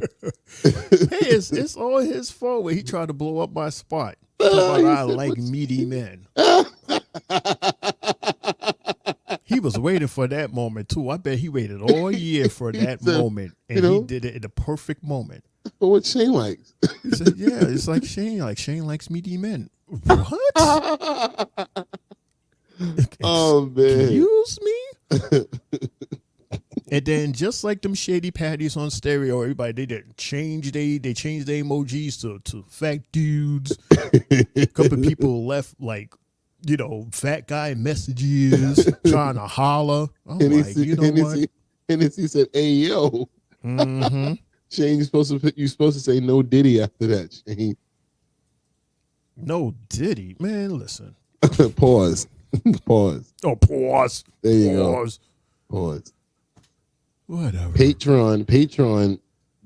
Wouldn't people have to pay to listen to us with Patreon? Yeah, that's like a subscription type of. I don't think people like us that much. Not yet. Not yet. Especially if Jay keeps being quiet so much. Okay, and blowing up people's spots. Wait a minute. Why did he write Patron instead of Patreon? I look. Oh boy! Who said Jay that? handed Lawan? out. Jay handed I out just saw Wong. the shit pop up on my TV screen. I look because I'm so trying to. I was trying to be cool See, about it. Patron. Yeah. Patron. Man, Jay caught it. Nice. Patron. All right, you guys are tied up at 3-3. Nice. Oh man, it's getting down to the nitty gritty. He's not even on the show. He got 3 wonks. How you got 3? How you get 3 wonks? You're not even on the show. Good eyes, Jay. You gotta stop typing. See, look, I gave him a pass already while y'all were talking, and then because it popped up on you because it's on my screen right now too. Right. It's you can't delete it. Look, see, there it is right there. It says Patron, and you delete it off your phone, but on our thing right here, and I can see it's right there, and I can keep it on there for the whole show, so that everybody that comes in know that you said that. Oh man, what's a Patron in YouTube? That sounds like a drink, right? I'm staying quiet. Yeah, right. Is that a splash of pineapple juice or orange juice? Well, it's Patron, so you could go both. Right. And on the rocks. On the rocks, please. Patron is good, though. I don't blame him. What about YouTube? Let me stop. Look, I done threw my feet up. I'm getting comfortable now. Oh, that's what. Okay. Okay. Well, since we're comfortable, let us talk about match number 4, where we have Big Bronson Reed. He's becoming the crowd's favorite versus The Miz.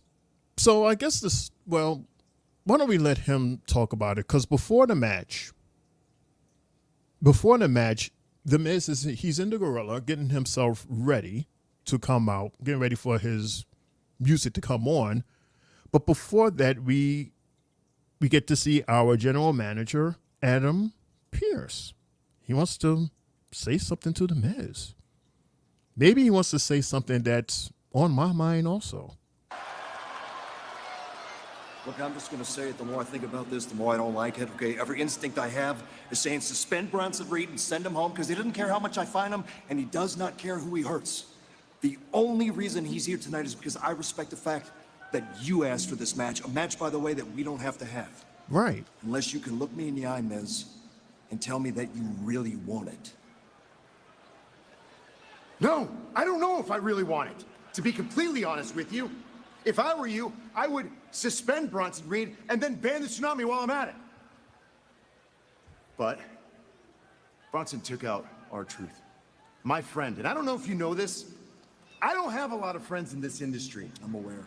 But the ones I do have, I fight for.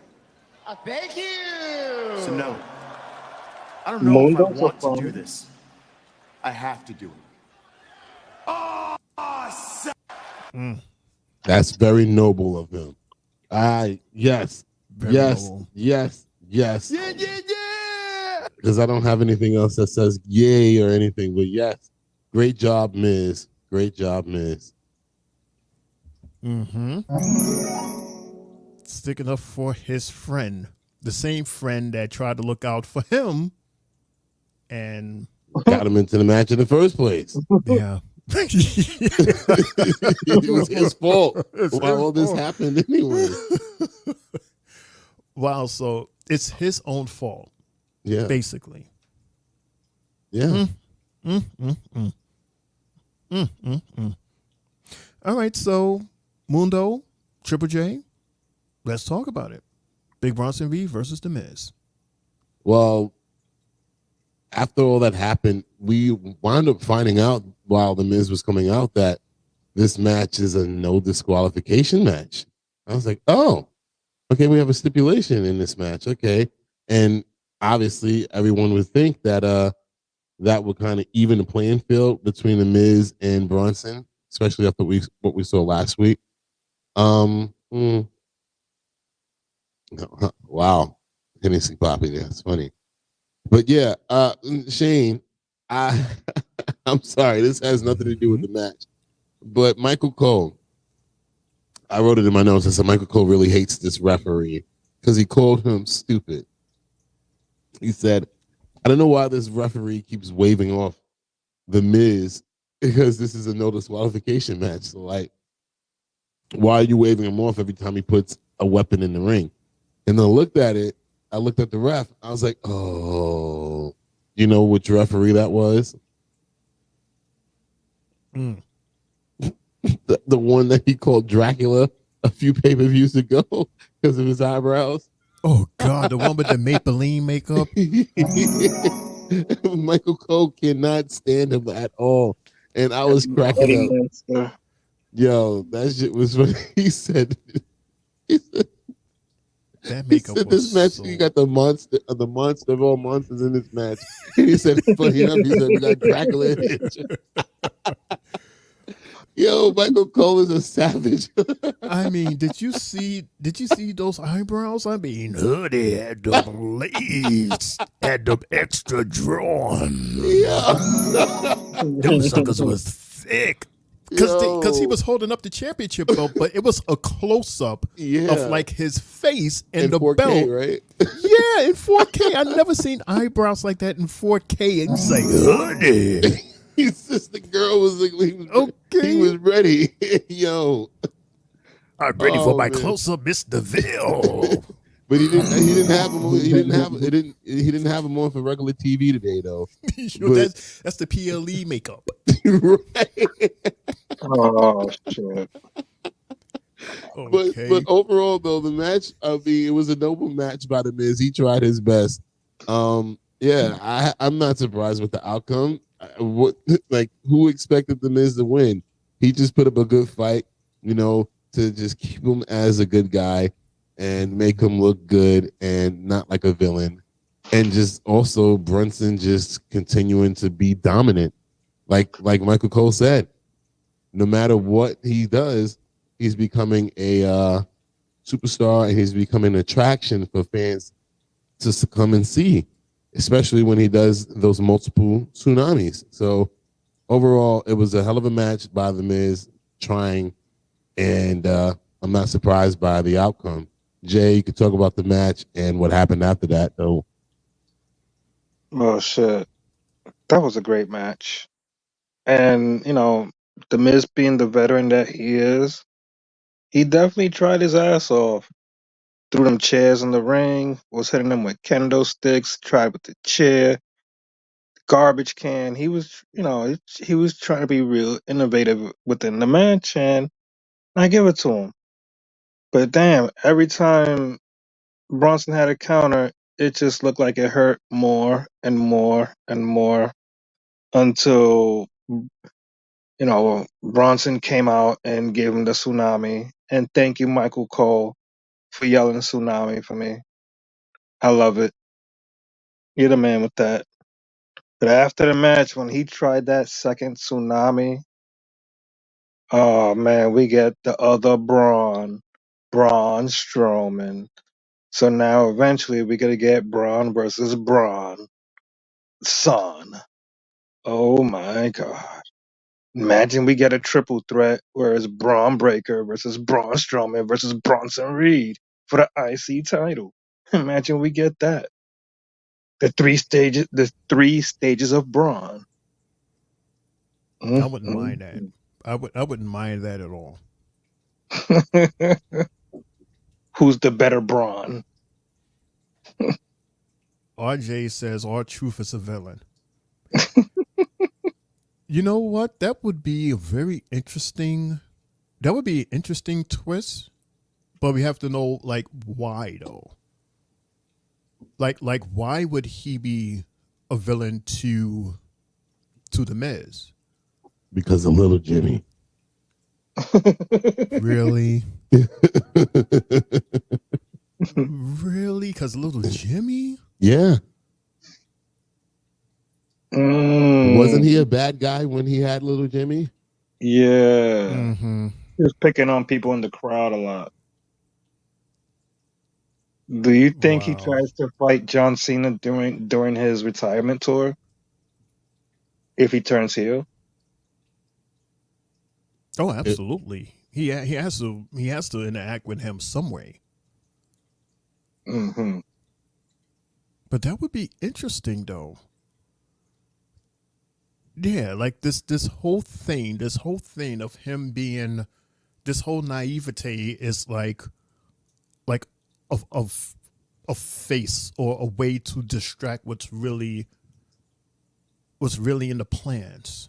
But do we really want to see another, oh, my friend betrayed me storyline?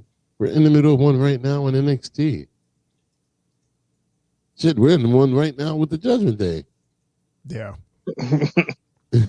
Like, do we need to see another one of those? And waiting for one, a New Day, and yeah, like we got enough. Yeah, we don't know how long. And then we're also waiting for one with either Kevin Owens or Randy Orton or somebody with Cody. Grayson Waller in theory. Mm-hmm. Oh my God. Yeah, there's a lot of potentials out there. Yeah. What is it? It's like, Nile. okay, right now it's a lot of people with almost bingo. We're just waiting. Like they're waiting. We're waiting for them. Like it's like that.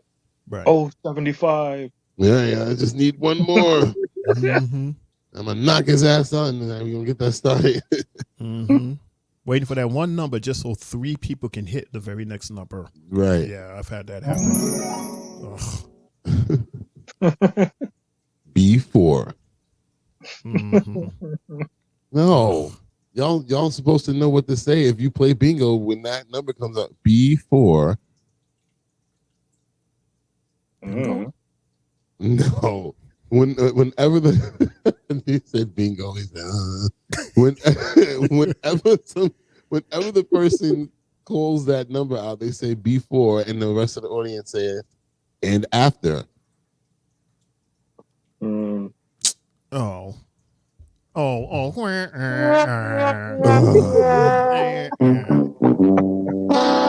And that's not. It's not to add to your. That's a dad joke. Like, come on, if y'all play bingo, you would know that. I've never heard that. Oh man, you ain't play bingo then. I guess I was in the wrong bingo hall. Yeah, you was with the uptight people. Damn, I was with uptight people. There was money up there. Bingo people be so pissed old off. bingo people. They take that shit seriously. My mom's, man, listen, she was one of those that would have all of these cards and doesn't need like the chips to put on the numbers. She could just look at it. Oh man, that's how much of a pro she was. And there was a lot of women like that have like half the table like just full of cards, and they can look and see exactly which card wins. Yo, that's some pro. I was watching an episode of The Impractical Jokers, right? And the punishment for one of them was to sit in the bingo hall. It's a big gym type thing, and his job was to call out a whole bunch of false bingos. Oh my gosh. Those people in there were getting so pissed off because he kept calling out bingo and he was nowhere near, and they could see his board on the screen. Mm-hmm. Oh my gosh. It got real bad. It was grandmothers in there threatening to kill him, like to cut him. Right. It was like eventually the security had to get him out of there because it was so bad. But it was so funny. It was so funny. We put it to you like this, y'all. Say what, Jay? I said they was going to take the markers and just start marking his face with it. No, they would have. They would have effed them up. Yeah, they were that level. They were pissed off. Like Shane said, money's involved. Money's involved. Like when someone reneges on spades, which is why that's why I don't play spades. I don't play spades because I ain't got time for that. It's serious like that. So if you playing bingo, especially with a whole bunch of old people, you better come correct. Because after that game, you'll see a bunch of old ladies like in South Park with guns and sticks They're not for the plan at all. Because it would have been like, yo, I could have won $1,000. Ugh. Anyway, speaking of winning, let's go backstage. We're going backstage with, once again, Jackie Redmond. As she's speaking with Mr. Banger After Banger, Sheamus. Bye, Jackie. My hands are bleeding bits. Well, none of the few pints of black stuff won't cure, you know what I mean? And look, fair play to Butch. Pete Dunne. He went toe-to-toe with me tonight and put on a banger and fought Lauderdale. The lad's got problems, you know, but nothing like a good hide to chase the demons away. A bit of psychotherapy for the little psycho. Hey, you know? Sheamus! So first question, why are we wasting time talking to the opening act here? You could talk to the man who is going to main event Monday Night Raw tonight. To the man who is going to beat Randy Orton in the middle of that ring tonight. The main event. That is Ludwig Kaiser. That's what you should do. Jackie, could you excuse me once again? Thanks. And you, don't you worry. After I'm done with Randy Orton tonight, I will come right back to you so we can settle this once and for all. Yeah. I guess a few broken ribs and a smashed skull wasn't less than enough for you, was it, Blondie? But look, stats say we're 1-1 at the moment, and anytime you want to finish that trilogy, you know where to find me. Either way, I'm going to be celebrating my win tonight with a pint of the black stuff in the bar around the corner, watching you take an RKO. Hey, good luck in the main event tonight, fella.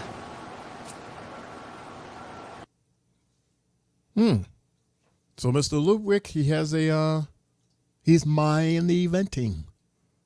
Good for him. I guess if anybody would main event, that would give them the courage to step to somebody that you had previous beef with. Yeah.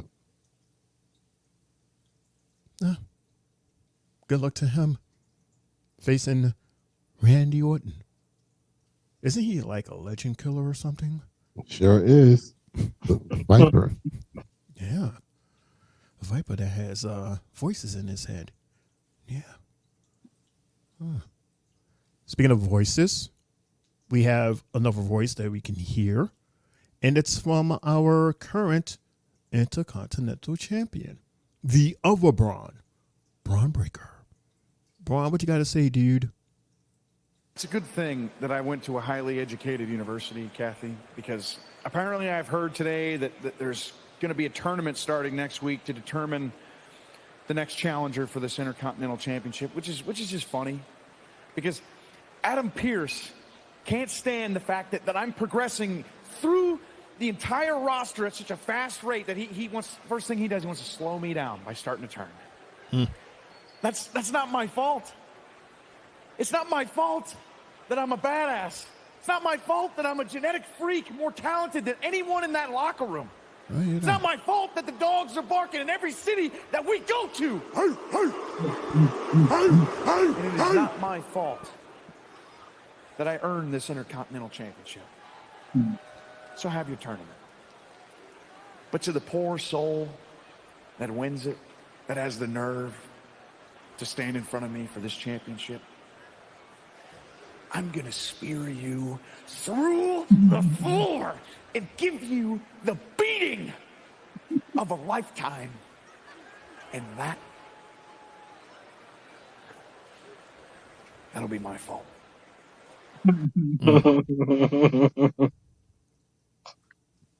Jay thought this was the funniest promo tonight.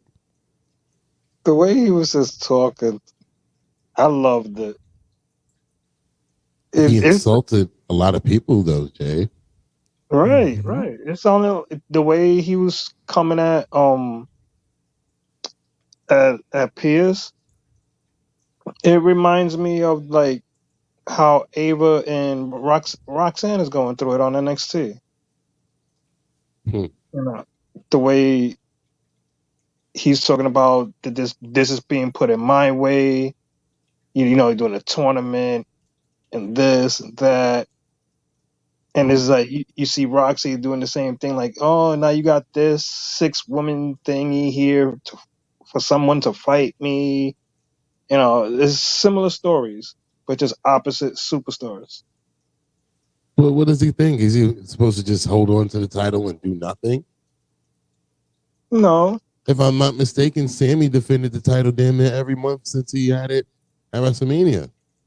True.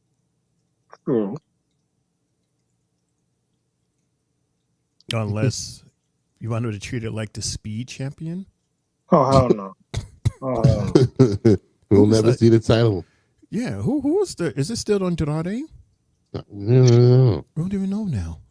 I stopped watching Speed like 2 weeks ago. Yeah, I usually wait till Friday night to know who won next week's episode. Who won next week's Yeah. episode? You see if Triple H has a picture of the current champion before we see him Wednesday. Tragic. Yeah, tragic. Speaking of tragedy, good tragedy, funny tragedy, awesome tragedy. Let's go in the ring and talk about match number 5. Damian Priest versus Dirty Dom. Okay, so fellas, let me explain. And I want to explain because, well, it wasn't a match per se. Okay, so Dirty Dom, he came out first, and he's standing in the ring, waiting for Damian Priest. Damian Priest comes out, and he's walking towards the ring, and as he stands by the ring, he's standing in, he's looking at Dirty Dom, and he turns around, and here comes Carlito. He gets attacked by Carlito. Then here comes JD McDonald's. And then here comes Finn with a chair. So he managed to lay out all 3 of these guys outside of the ring, while Dirty Dom is standing in the ring looking like, uh-oh, this is not part of the plan. This is not part of the plan. You guys were supposed to hurt him for me so that I can get an easy pin. Remember, I'm supposed to win. What's going on here? So we're going to play the clip of him standing in the middle of the ring and see what happens from there, because we have to witness this way rather than talking about it, Mundo or Jay. Do you guys agree? Mm-hmm, you do. So let's play. Same Alito. So Dom is in the ring. Pat. Yup. Toronto. Turned around. There's Rhea. JD McDonald. Headbutt. Big right hand. Look at ass in the air. And he's pointing. And Priest sending Rhea out here to the announce table, and she's ripping her table apart. You do what you gotta do to this spot, y'all. Mm-hmm. Y'all. Mysterio trying to beg off this and set outside the ring, and now Rhea's gonna get herself. Get him, Rhea, get him. All right, Michael Cole. Okay. She about to set him up. Oh, boy. Lift with the chair. With a chair to Rhea Ripley. And now the numbers game for the Judgment Day. Liv Morgan's bashing Rhea Ripley's head off the commentary table. 4-on-1 in the ring. The Terror Twins are getting destroyed by this new Judgment Day. Why is everybody saying yeet? For Jay, that's crazy. Meanwhile, Damian Priest is helpless, being held down by Judgment Day. Trying to break through now. Backstabber. Right, because he wanted to holler. He was trying to holler. Fighting back, gonna come save Rhea, but instead Liv still pounding away on Rhea Ripley. And now Damian Priest. Dominic Mysterio holding Priest and saying, watch what Bad, all against the ring post. Shoulder first into the post. Now offering the announce table. Rhea Ripley being picked apart by the Women's World Champion. As Damian Priest watches the destruction. We want Jay. Mm-hmm. The fans don't know Jay's allergic to going out there on TV. He doesn't do that anymore. Seriously? When was the last time you seen Jay go out there with the fans? These goons. Keep in mind, Liv is doing all of this in some high heels. Shut it up. So notice Finn is directing the traffic. He's telling everybody what to do. Of course, because they don't have any. They don't have any leaders though. He's the leader. Do they know that? Well, they listening to him.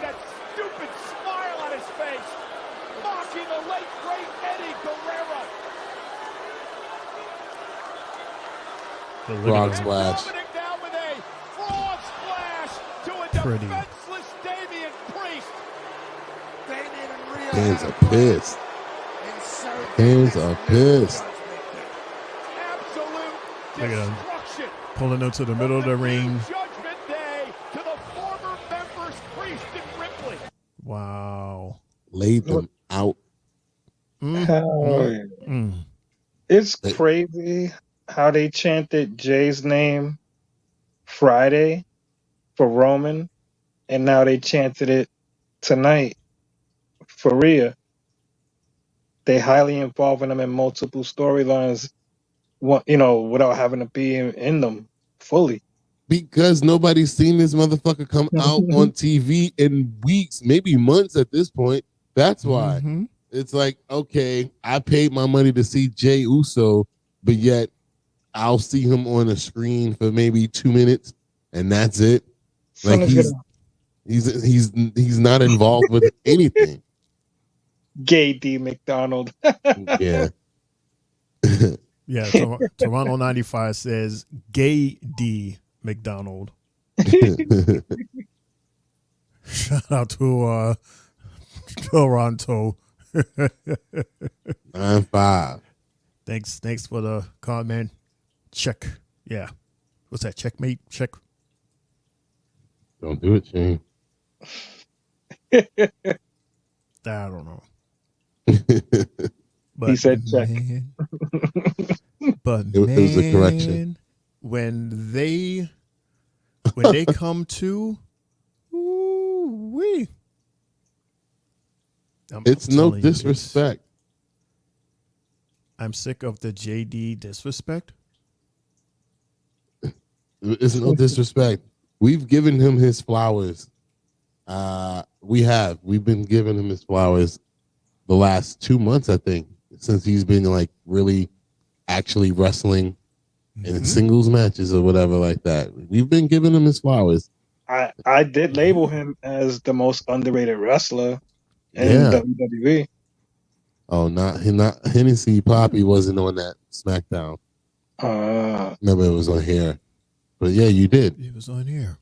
Yeah, when he had that match with Damian Priest. He was awesome at that match. Remember that match? I think was almost everybody's match of the night. Mm-hmm. And he even fought Braun Strowman. Mm-hmm. So he definitely fights the bigger guys. Yeah, we give JD his flowers, but he's a bad guy, so we got to talk shit about him. Yeah, of course.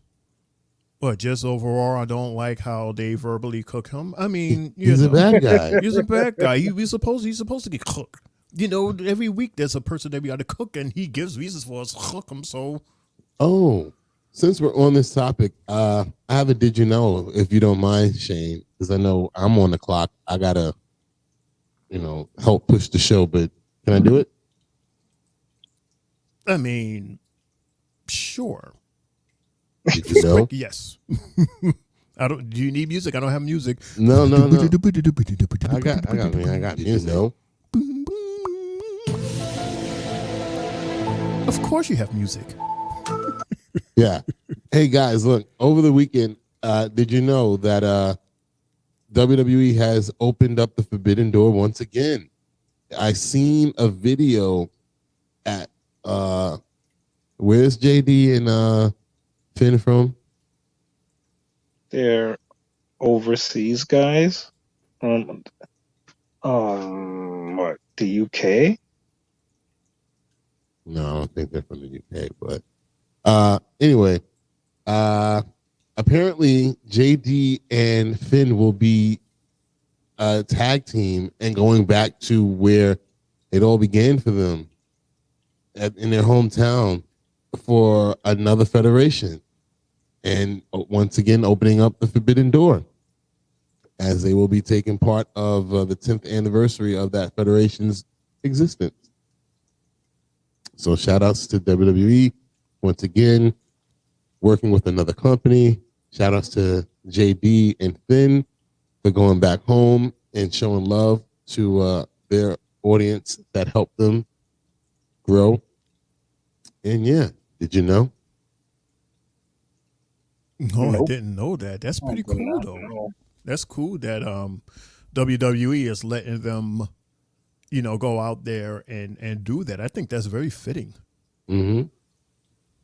Cool. I love what's going on right now with this no walls, basically, where superstars can just jump from different circuits to different circuits, and it helps to bring people to all of those circuits. Because I'm sure that these superstars, they have their fans, and wherever they go, their fans will follow them.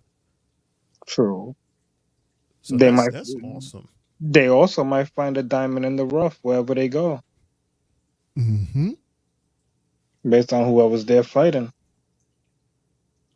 That's pretty cool. So it's also a tryout at that. And they're both from Ireland. So I'm wondering why, see if Becky was healthy enough, she could have been a part of that also. Oh, she's from there too? Yeah. Mm. Her and Finn were dating back then. Really? Mm-hmm. See, that I didn't know. Mm. Yes, sir. Mm-hmm. They need a heel commentator to defend them. Huh. Didn't they used to have that? They used to have one where, one commentator would talk about, Jerry Lawler used to be that guy. Yeah. Michael Cole used to be that guy at one point too. All right, so they'll be appearing at OTT's 10th anniversary show on October 26th. It'll take place at the famous National Stadium in Dublin. It sounds big. Yep. Well, congratulations and happy 10th anniversary. Yeah. All right, so we still got a couple of more segments here to talk about before we end our Raw. By the way, you're listening to the Three Bells podcast, where we have our Monday Night RAW recap. And this is our first of many nights coming to you live from YouTube. Just last week we was on stereo, and now we're on YouTube. So thank you everyone so much for tuning in, for sticking around.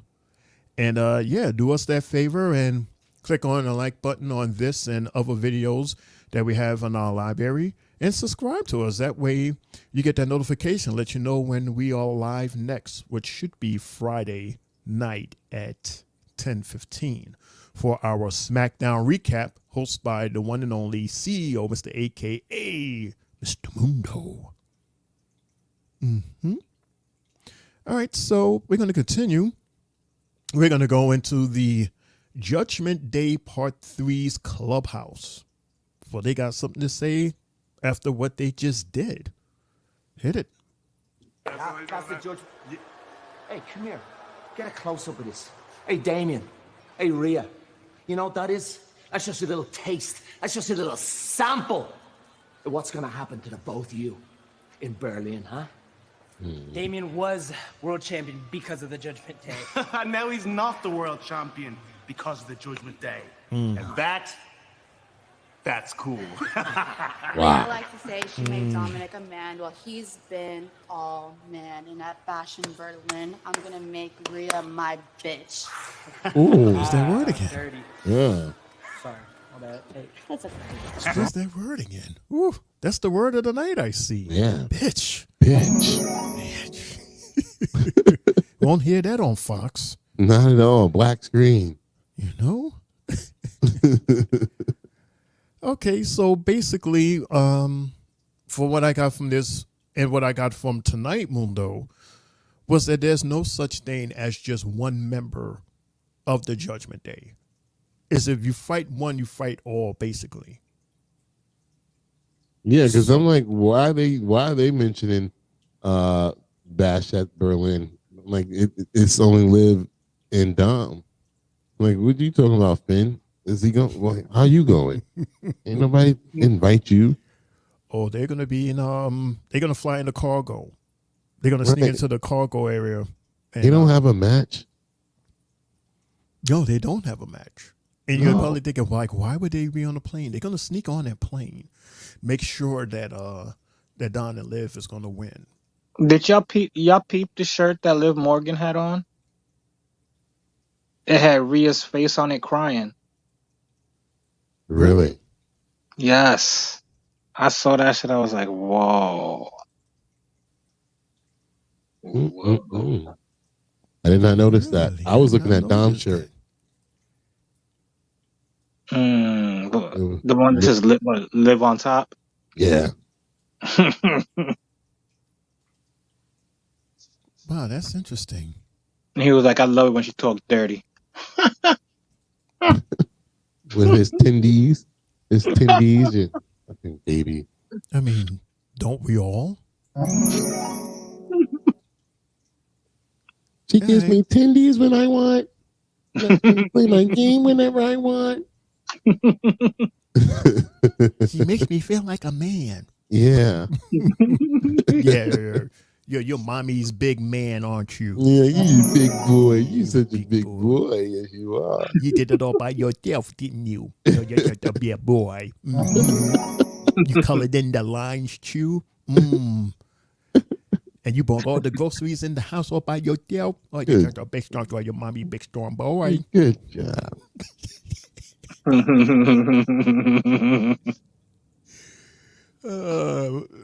But we gave him his flowers when he did that promo and made Liv cry. That was, he finally, he spoke from his nuts and was like, he spoke the Spanish and everything. Like, he was serious. And I think that even turned Rhea on. Dust, the kiss, and the lick of the face. See that, fellas? When you put some bass in your voice like that and you let them know what's up, what's really going down, man, listen, the line around the corner for you, man. I'm telling you. But then as soon as she starts talking like this with tenders and video games, they're going to be like, that's okay. I got it. I'll handle it myself. But you put that bass in your voice and you let them know what's up. Mm-hmm. That's it right there, right, Jay? Yep. That's how you get your chicken tendies with some barbecue sauce or some sweet and sour sauce. Mm-hmm. Can't forget the sauce. Yeah, you put some more power in your voice if you want some sauce. Yeah. Might get you a Happy Meal. Or maybe she'll get one. Yeah. Shoot, that was the only time. That was the most proud I was with. I was the most proud of him at that moment. I was like, that's right. Say that shit from your chest, man. It was like the only time that we ever seen him like that. And even people in the audience was like, they was taken aback. So it's like, when can we see that again? Well, I also think with the way they got their ass beat today, Priest and Rhea, it only makes me think that they could have won this matchup when they do have it. Well, of course, because, they're not going to be there alone. They're going to cheat. That's what they do. That's how they win. They cheat. You honestly think on a fair fight that they're going to win against big-ass Damien and big-ass Rhea? Meaty Reedy? Well, that's why I've been quiet, because I've been going, kind of talking with Mr. Hennessy Poppy about this, and we both agree that they're going to pull a CM Punk, which is just going to set up these matches for bad blood.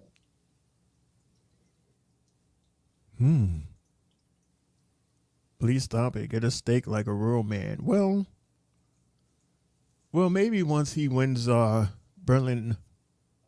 Yeah, maybe once he wins Berlin, he might get that steak. Get a good steak from Berlin. Bone-in ribeye. Yeah. Hell yeah. A good old ribeye. I wanted one today too. Happy Monday. Yeah. All right, speaking of happy and ribeyes and steak, let's get to match number 6. Believe it or not, fellas, this is a triple threat match for the Women's Tag Team Championship. This story again. So we have our champions Fyre and Desire, or Fyre and Dawn, versus Damage Control versus PFC, not to be confused with KFC. So I guess they knocked the word "the" out of their title, Mundo. I guess so. I don't know. Yeah. We said it last week. Too many goddamn words. Yeah, so they're known as PFC. Yeah. So, Mundo, since you're so excited, they have you and Jay talk about match number 6. Nah, I said the stud line. I can roll with that one. There we go. The stud line. Ouch. That's better than Persuasion, whatever the hell their name is. Wait a minute. You're saying the stud line is better than Pure Fusion? Say the whole name. Pure Fusion. Pure Fusion Collective. What? That sounds so bad. What did you say? You said contractual. That was purposely said, but because I don't like it. The stud line, I like that. That's what I'm gonna do. I'm gonna pull a Bobby and Friends and call them the stud line from now on. Thank you very much. Nah, I give all credit to you. They're not studs. Yes, they are. Maybe the only one that you could possibly say maybe not is Zoe. Anyway, if that's what you want to call them, I mean, I like it. It fits. Look at the little hand thing that they do. It's like scissors. Oh my God! No. It was. You heard Pat McAfee? He was like, "Oh, they did the scissor thing without Sonya." Like, is it still okay? Yo, I saw that shit when they did their little trio shit. Yeah, it's like scissors. I swear it is. Oh right? my God! They copying the Acclaimed. Scissor me, daddy. and you know where they got that from, Jay? Yo, Shane is laughing so hard because he knows. Do you know where they got that from? Say it. Scissor me timbers. Scissor me timbers. That's from South Park. Oh, scissor me.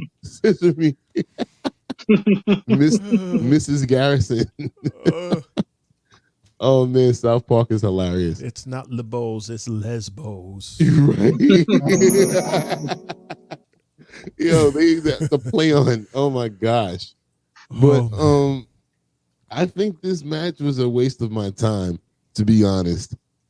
And all I got out of this match was them trying to push Damage Control as a face now. because basically that's who was in the ring most of the time, was either Kairi or Io. And they both were looking really good, especially Io. And the tag champions, I think this just made them look even worse. I mean, they were barely in the match, besides the ending. So, and then once they got the win, the audience did what they did with AOP. They did absolutely nothing. It was like, oh, for real. It was, I played it back on purpose. Weird. Yes, I played it back on. I was like, wow, no pop. There we go again. None. Nobody stood up or anything. Like everybody was just sitting there because they were outside of the ring basically the whole match. We watched Damage Control versus the Stud Line basically the entire match. It was either Shayna versus Io or Shayna versus Kairi or Kairi versus Zoe. That's all we saw really most of the match. And I was just sitting there like, so what was the point of if we were just going to watch the number one contender match all over again, like what? I'm sorry. I just want to give props to Damage Control because they look good. All their movesets look good. I'm pretty sure Jay's going to go through that. But other than that, this did nothing for the tag champions. They still look irrelevant as hell. And I think their title reign is actually just long for no reason because it's been underwhelming as hell.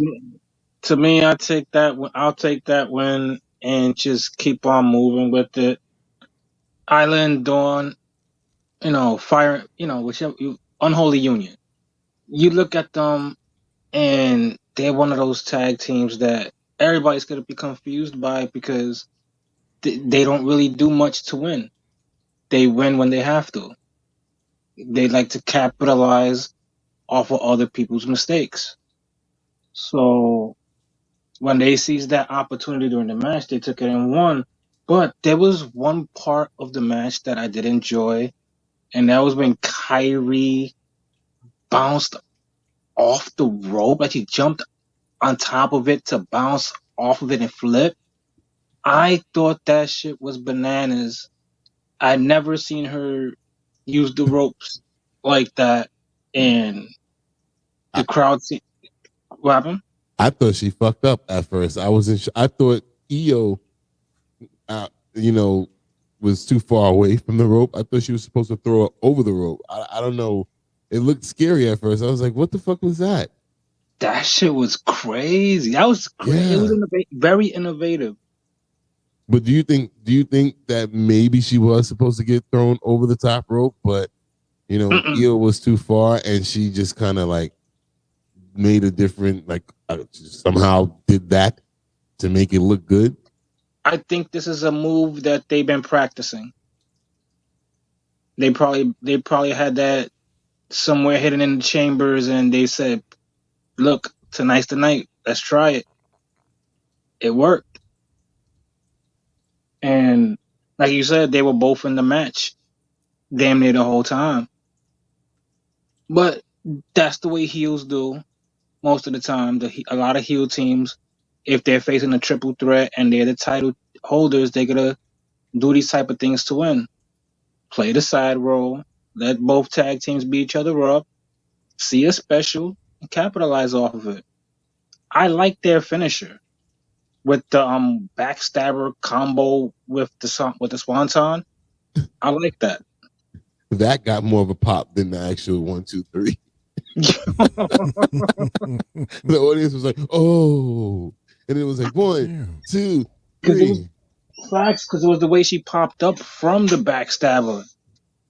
That shit was crazy. It looked like it really broke her back. It's just weird. That was just weird. Like, and your champion, your title holders, with like the lowest pop. Yeah, I mean, it's weird. And I tell you guys, like, I really like them as tag champs. Even before I picked them, that time when we was picking our wrestlers. I mean, for our matches and shit, and when they won the titles. So, yeah, I see what RJ's saying. They need to get rid of the groups. I don't know. they need to get rid of the champs. They're boring as shit. Right. It's the champ group. If you want to get rid of a group, get rid of them because. Because I would think they need their own show in order to capitalize on a lot of shit like that. Who needs their own show? Who's their own show? I'm saying just the women's in general in WWE.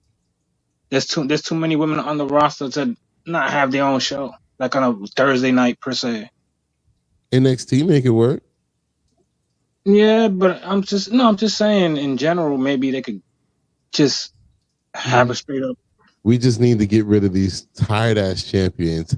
I mean, Bianca and Jade were like more entertaining as champions, and they at least were traveling to other shows and competing and actually getting fucking recognized from the audience.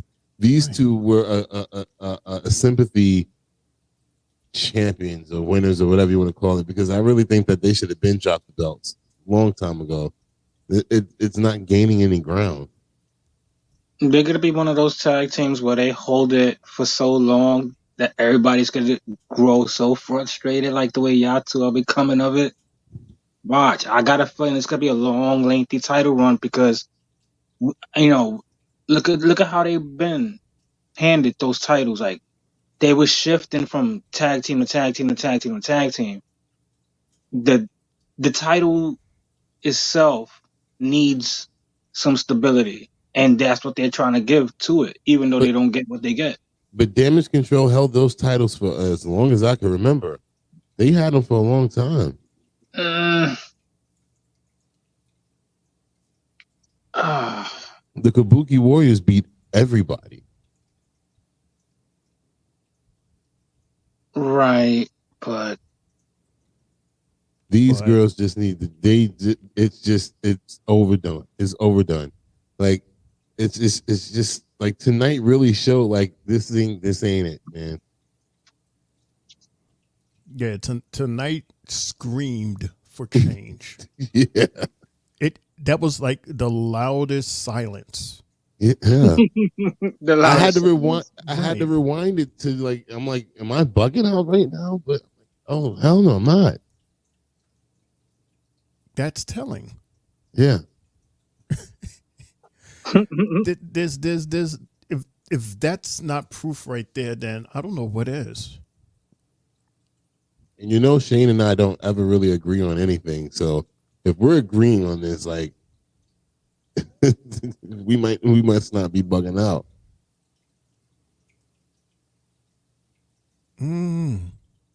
RJ says they clearly don't take them titles seriously. Get rid of the group and the tag belts and introduce mid-card women's titles. Well, I mean, you're not going to get rid of, women's tag belts. Like, that's going to stay just like you have men's titles. No, it's just them. I don't have anything against, the women's tag team titles. It's just the current holders that I have problems with. Mm-hmm. NXT moves their women's division better, so it works. I don't know. How would they? Book. Well, you meant to say book. I was waiting on you to see that one. But what do you think about Jay and Shane about them doing what they do with the men's division? Just you have the World Tag Team Champions and the WWE Tag Team Champions for the women. Instead of trying to do what everybody, I think that's what the problem is, that these titles, it's supposed to be defended on 3 different shows, which is retarded as fuck. Just give each show their own titles again. Well, not again, but like NXT had their own championships. That's why they had to create the North American thing, because they were lacking. So why not just give the women their own divisions on their shows like the men's? Is there enough? That's the whole thing. Are they gonna tag teams, women's wise? Because a lot of them are singles competitors. You have Damage Control. You have Isla, and they're on Raw, aren't they? They're technically a Raw team, right? Technically, yeah. All right. And then you have the stud line. You also have on SmackDown Bianca and Jade. Then who else is on SmackDown? Piper and Chelsea. Chelsea. It's teams. Not enough. They don't Not get enough though. It's not enough. I'm trying to think because we just don't see everybody anymore like that. They only start highlighting a few people.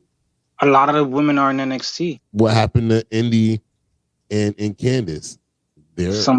Somebody's hurt. You sure? Or they're just not on TV. Like Jay's not on TV. Like no. There's teams out there. But not enough to have three rounds of tag titles. Nah. There's not enough. Are you sure? If you only name like 3 or 4 on one brand, I'm naming the ones that you see right now constantly on TV. That's like 5. That's like 5 tag teams. But not there's more than that. The thing is, they just don't get shown on TV. Is what I'm saying. All the people that be in the back. Who? But it's not like a lot more for each brand to have its own tag team, women's tag team. Number one, number two, they don't even have time for all of them like that, do they? Exactly. With everything that's going on, all these other storylines that are going on, it's hard to feature those type of belts. How? When all they ever do when it comes to the women is group everybody together anyway. That's how they get everybody on TV. They put them all in the same damn thing at the same time. Why not do that?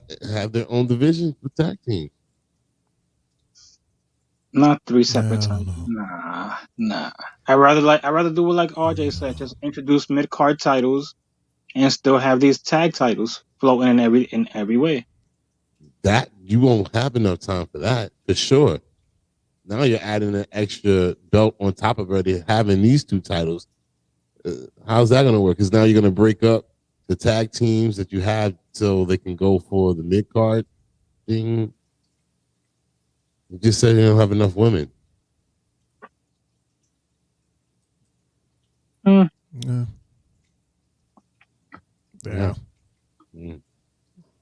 It's a dilemma for them to fix. RJ say, which is why I say shake it up and give them a women's Intercontinental and U.S. titles. Well, wasn't that like in Rumor Land, like in the Rumor universe, that they was going to have an IC title and a U.S. title for the women? And then NXT came out of nowhere and gave us a mid-card title. And we're still waiting for the main roster.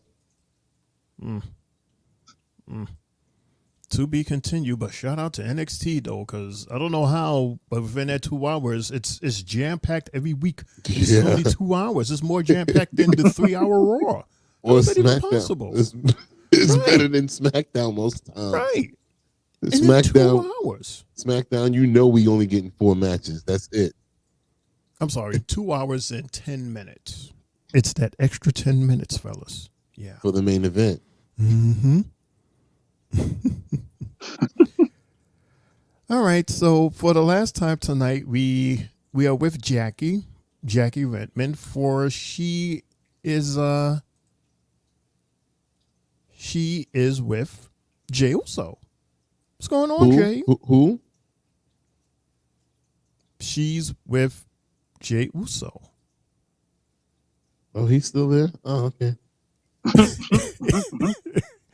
See, you got me thinking. I said Jay, right? Not Jimmy. Jay. Okay.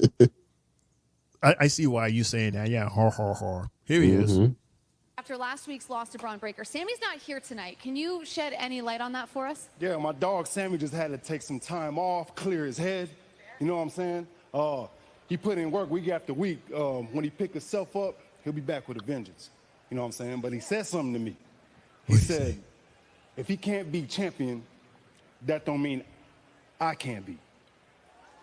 So I'm still trying to get my singles championship, Jack. Yeah. And I heard that itch Braun Breaker over there talking about he need a challenger for the IC championship. Hey, look, I hollered at Adam Pearce. I put my name in the tournament for the Intercontinental Championship. Jay. Oh, shoot. So check it out. Yawn. Next time you see main event Jey Uso in your city, I'm gonna have the Intercontinental Championship on this shoulder right here, Jackie, yo. You feel me? Okay. No. Yeah. BS. He's going to be back in the tag team again the next time he's in your city, and he's going to be backstage. You ain't going to see him come to the ring. When was the last time they played his music? Wow. Don't worry, I'll wait. No, I don't have it's been a minute since he Don't get it confused with me playing his music on here. No, of course not. I'm thinking about the last time we seen him do his yeet thing with the audience and the lights and stuff. The last time you saw that was that last with him and Sammy when they had that tag match. Yes, against JD and Finn. Many weeks ago. Which would have been the 22nd of July. The 22nd of July. That's when that happened. Yeah. Oh, wow. That was the main event. That was the main event. That's right. That's what I'm saying. Like, wow. Okay. Thanks, Jay, because all you do, and sometimes you don't even show. They don't even show you at all. So I'm like, all right, whatever, bro. It's been a whole month. Ain't that something? A whole month. And then but wait a minute. Jay fought the 29th against Carlito.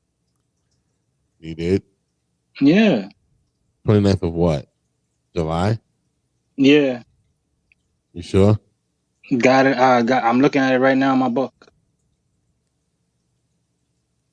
Jay fought Lito. Yep. Did he really?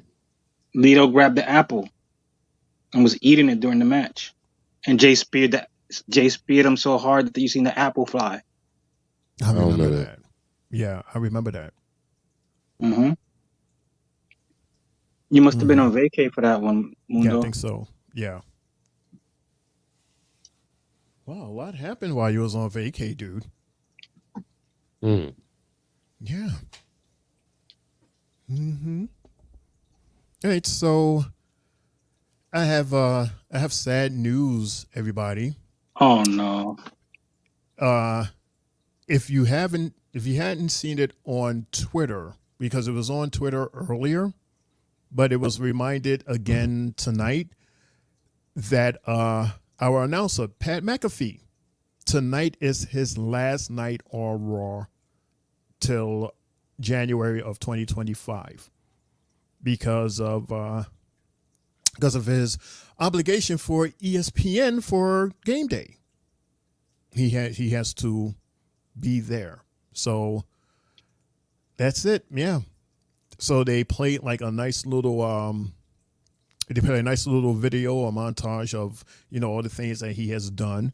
And Michael was, showering him with his flowers and stuff like that. And he almost got into tears because, he considered him, a best friend, a dear friend, like it's his bestest friend, So it's going to be interesting to see.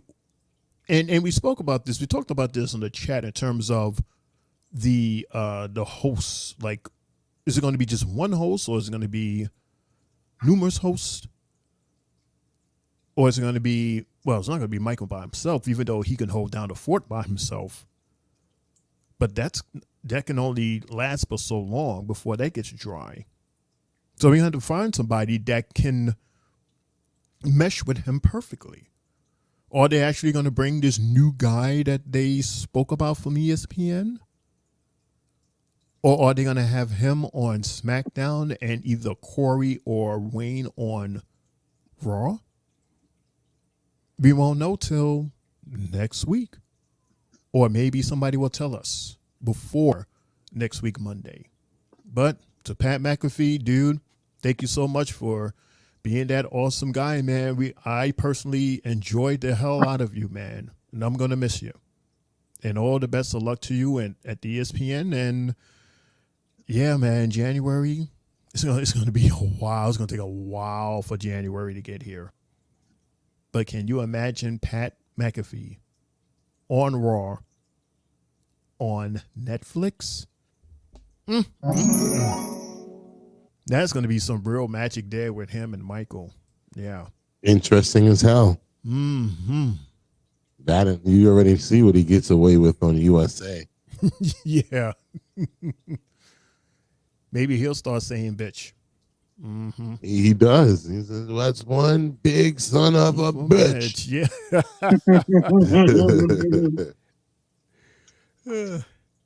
But speaking of next week, fellas, did you know that next week's lineup will include Braun Breaker versus Braun Strowman, the two Brauns? Mm-hmm. And we also have this Intercontinental Championship tournament that's going to start. And did I say something wrong? Yeah. I did? Uh-oh. What happened? It's Brunson versus Braun Strowman. Who I said? Braun Breaker.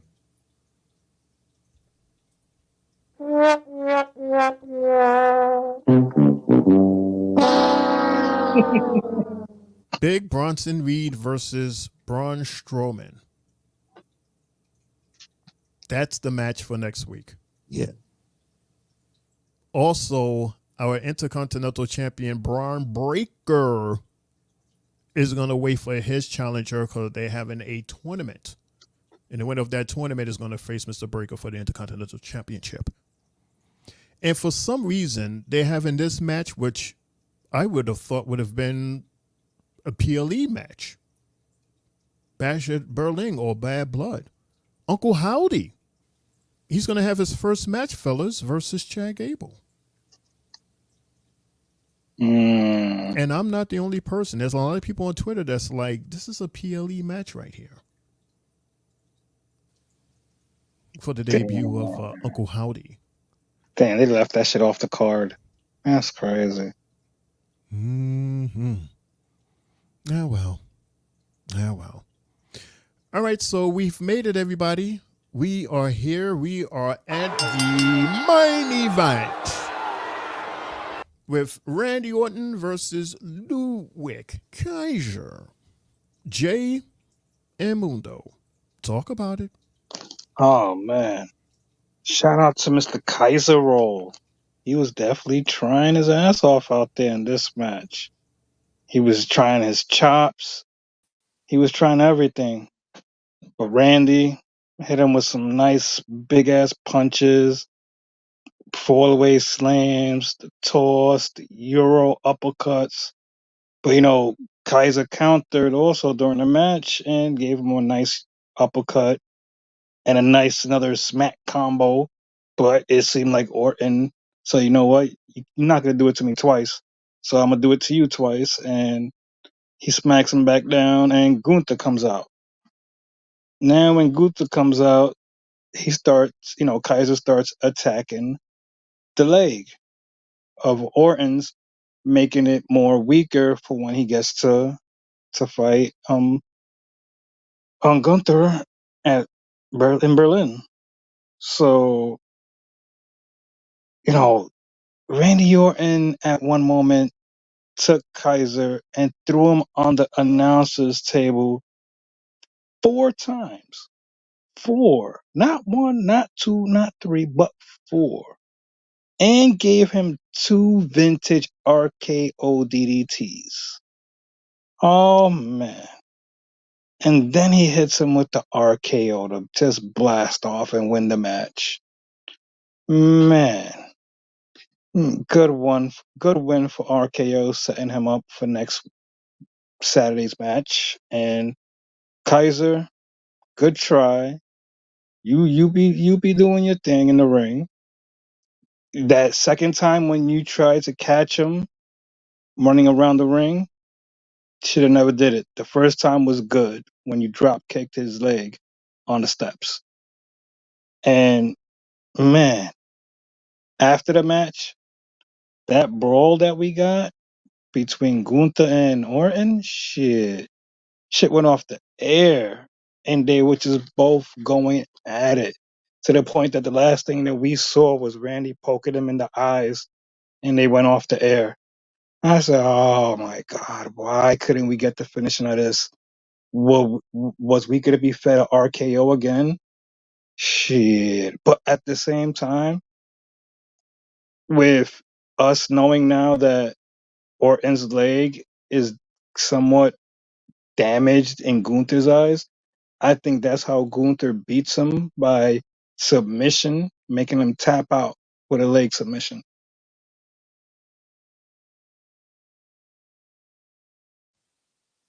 Well, there's nothing much for me to say on top of that. Yeah, so I ditto everything Jay just said, and we'll see how this leg and back situation goes for Randy. We got another Raw, so we'll see if he's limping or anything of that nature next week. Yeah, he's doing good so far. Thank goodness. Knock on wood. He's doing good. So let's hopefully he'll keep that going. I don't know. Is there a chance that we're going to see him in the ring again? Probably not, right? Because he has that match not this Saturday, but the following Saturday, which is right around the corner. So I guess this point on, it's going to be mostly talking smack, calling each other's names, him and Gunther. So congratulations to Randy, and good show on Luke Kaiser. He's really good. I like him. And I want to see him more. I want to see him involved in more matches, especially with that match with him and Sheamus. That should be interesting. Yeah, congratulations. All right, so that's it, everybody. That is the end of our Raw recap. And before we end tonight's show, just like every other show, we ask that one question for everyone at the Three Bells table. What is your Three Bells match and or moment of the night? We're going to start off with Mr. Mundo, and then I'll follow him, and then we're going to end with our NXT host, Triple J. All right, so Shane, you still got to be in charge of the bells. But my match of the night for tonight will go to the opening with Sheamus versus Mr. Pete Dunne. Very good match. Very, very good way to start off Monday Night Raw. Hard hitting, just power, just rhyming, just everything you would expect from a Sheamus match. And Pete looked really, really good. He's stepping up. He's stepping up, and he's looking good. And my moment of the night will go to that segment with the Judgment Day and the Terror Twins. I mean, for 2 weeks, us fans got the happy version of everything, but now, just like how we saw on Friday, how we saw Roman Reigns get laid out, and the new bloodline prevailed, we got that same scene with the Judgment Day. The Terror Twins were laid out, and the new Judgment Day prevailed. So I think that was very important. That's a very important moment of the night. So match and moment of the night for me, though, goes there. Cool. My match of the night is with Maxxine Dupri versus Ivy Niles. Now, this, in my opinion, this is my first time seeing Maxxine do her thing. And I was not expecting that from her. Even though it wasn't like really a match, but she did show what she is capable of doing. And I like what I see so far.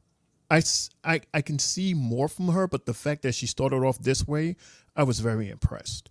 So that is my so-called match of the night. Followed very closely by the first match with Sheamus versus Pete Dunne. My moment of the night, because I'm still like at awe that this happened, was the no pop at all for Fyre and Dunne after they won their title match. I mean, because of the fact that they're champions, they're holding the titles. And that's what they got. So So WWE, you better listen to the universe because we are speaking to you loud and clear as to our thoughts and opinions about these girls holding these titles. So, fellas, that is my match and my moment of the night. Well, my match of the night, I'm gonna go with Big Bronson Reed versus The Miz, because of the fact is we've seen The Miz laid out there for his boy, his tag team partner, and he gave it his all, tried his ass off, and we see Bronson Reed, as dominant as he's been, do his thing. We saw the rise of one guy, and we've seen the continued veteran leadership that we get from a guy like The Miz. And my moment of the night would be seeing Uncle Howdy with the rest of the Wyatt Six in the ring, and they're surrounding Gable, and Gable gets Sister Abigail. And we also, like I said earlier, we finally get the name to Nikki Cross, which is Abby the Witch. So that's my match and moment of the night, fellas. Thank you, Triple J. And thank you, Mundo, for those cool picks of the night. And that's it. If there's anything else, I'm gonna click that red button, everybody. That's going to signify the end of our show. Unless Mundo or Jay, you got something else you want to add or want to say to close. Okay, you guys are still on mute. Okay, well, if that's it, here we go. And that's the bell, folks. You've been listening to the Three Bells Podcast with your hosts, Triple J, Mundo, and Shane O'Mac. Bringing the thunder from the ring straight to your speakers. But a conversation doesn't end here. Keep the conversation going in the comments. And follow us on our socials to get the latest scoop on WWE events and behind-the-scenes action. Until next time, stay loud, stay proud, and above all, stay tuned for more hot takes, news, in the world of wrestling. Expect the unexpected. See you on the next show, the Three Bells Podcast. Yo, dang. Yeah, man. Those graphics. Was that the Warner Brothers graphics? Yes, it was. That shit popped up so big on my TV screen. I said, "Oh." Yeah, I'm watching it right now, actually, too. I like the graphics for the spot. What do you call it? For TikTok and all that stuff. It's really nice. And then the audience. This is very cool. These graphics are really cool, Shane. Great job. Thank you. So they look really good on TV. What's up? So Mundo, let me ask you this then. Do you now hear Shane O'Mac or Shane O'Max? I'm not gonna lie to you. I was not listening to him. I was watching the graphics. I'm not gonna lie to you. You was what? Okay. Yeah. Because I don't hear it. Like I hear Shane O'Mac, but sometimes on stereo I hear Shane O'Max. Shane, you should go to the comment area. That last one's for you. Oh, thank you, RJ. Fire. Thank you, man. Remember, this is not stereo, so they can see stuff now like we can.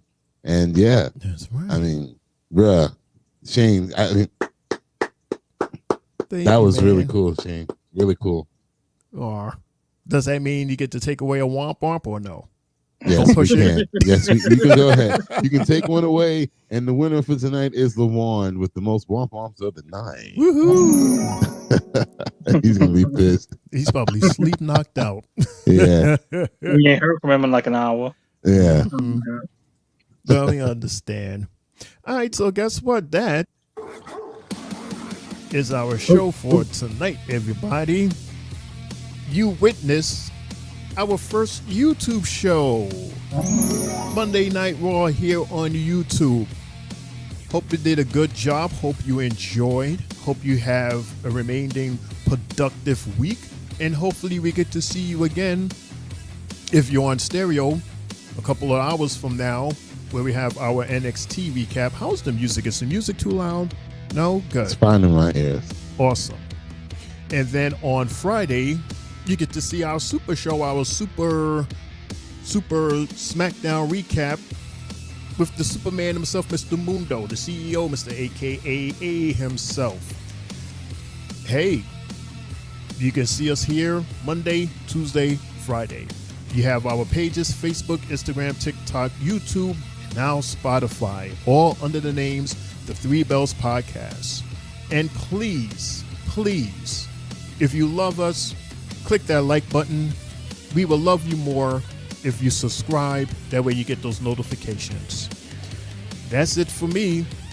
This is your homie Shane O'Mac coming to you live from the East New York section of the Three Bells Podcast table, reminding you to laugh hard, love harder, and stay tuned, for we're only going to get bigger.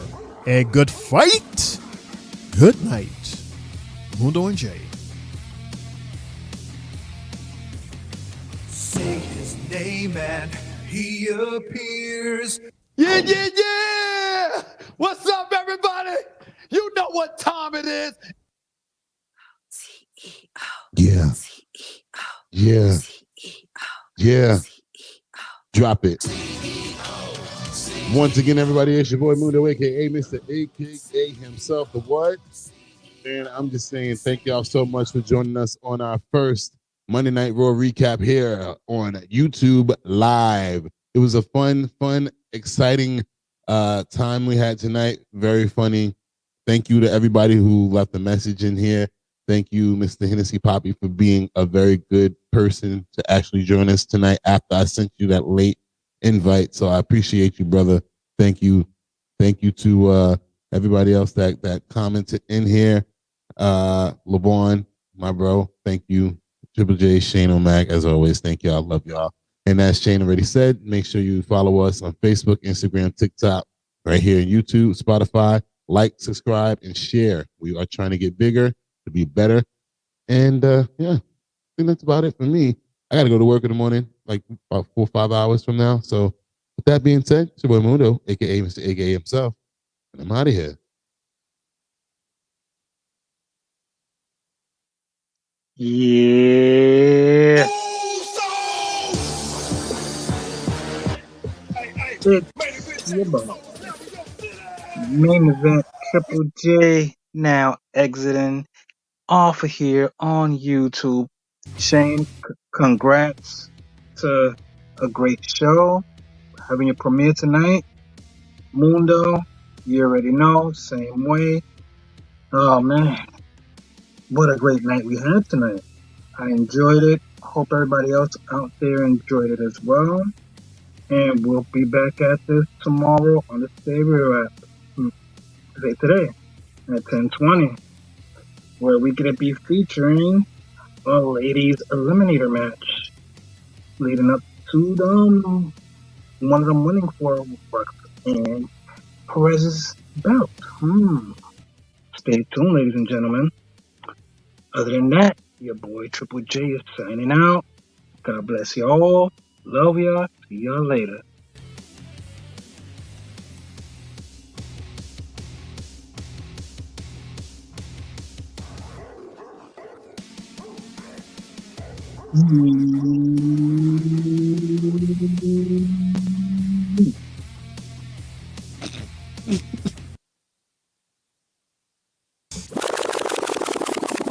Oh my God! Again? I'm so sorry. Okay, so I guess with Jay's microphone, neither one of us can play microphone. Neither one of us can play music, Mundo. I think that's what it is. Okay, I'm learning. I'm listening. Okay. Right. So we're just close with Jay doing his thing, then you do your thing with no music. And Lawan's laughing. And Lawan's laughing. Yeah. Again? Yo, this is 3 shows it in a row.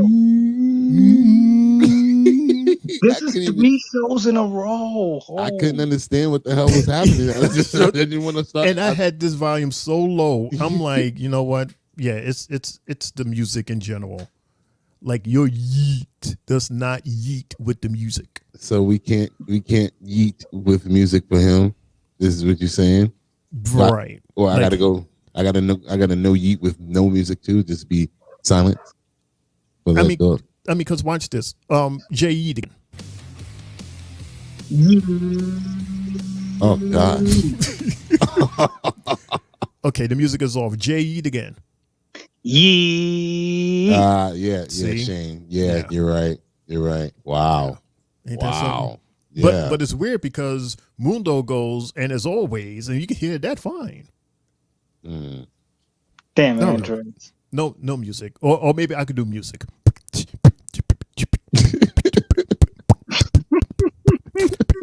Oh my gosh.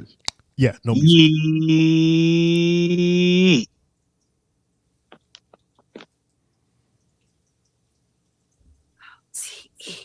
God damn it. And as always, no yeet. He wants to do what? No one wants to hear that splash in the pipe. No.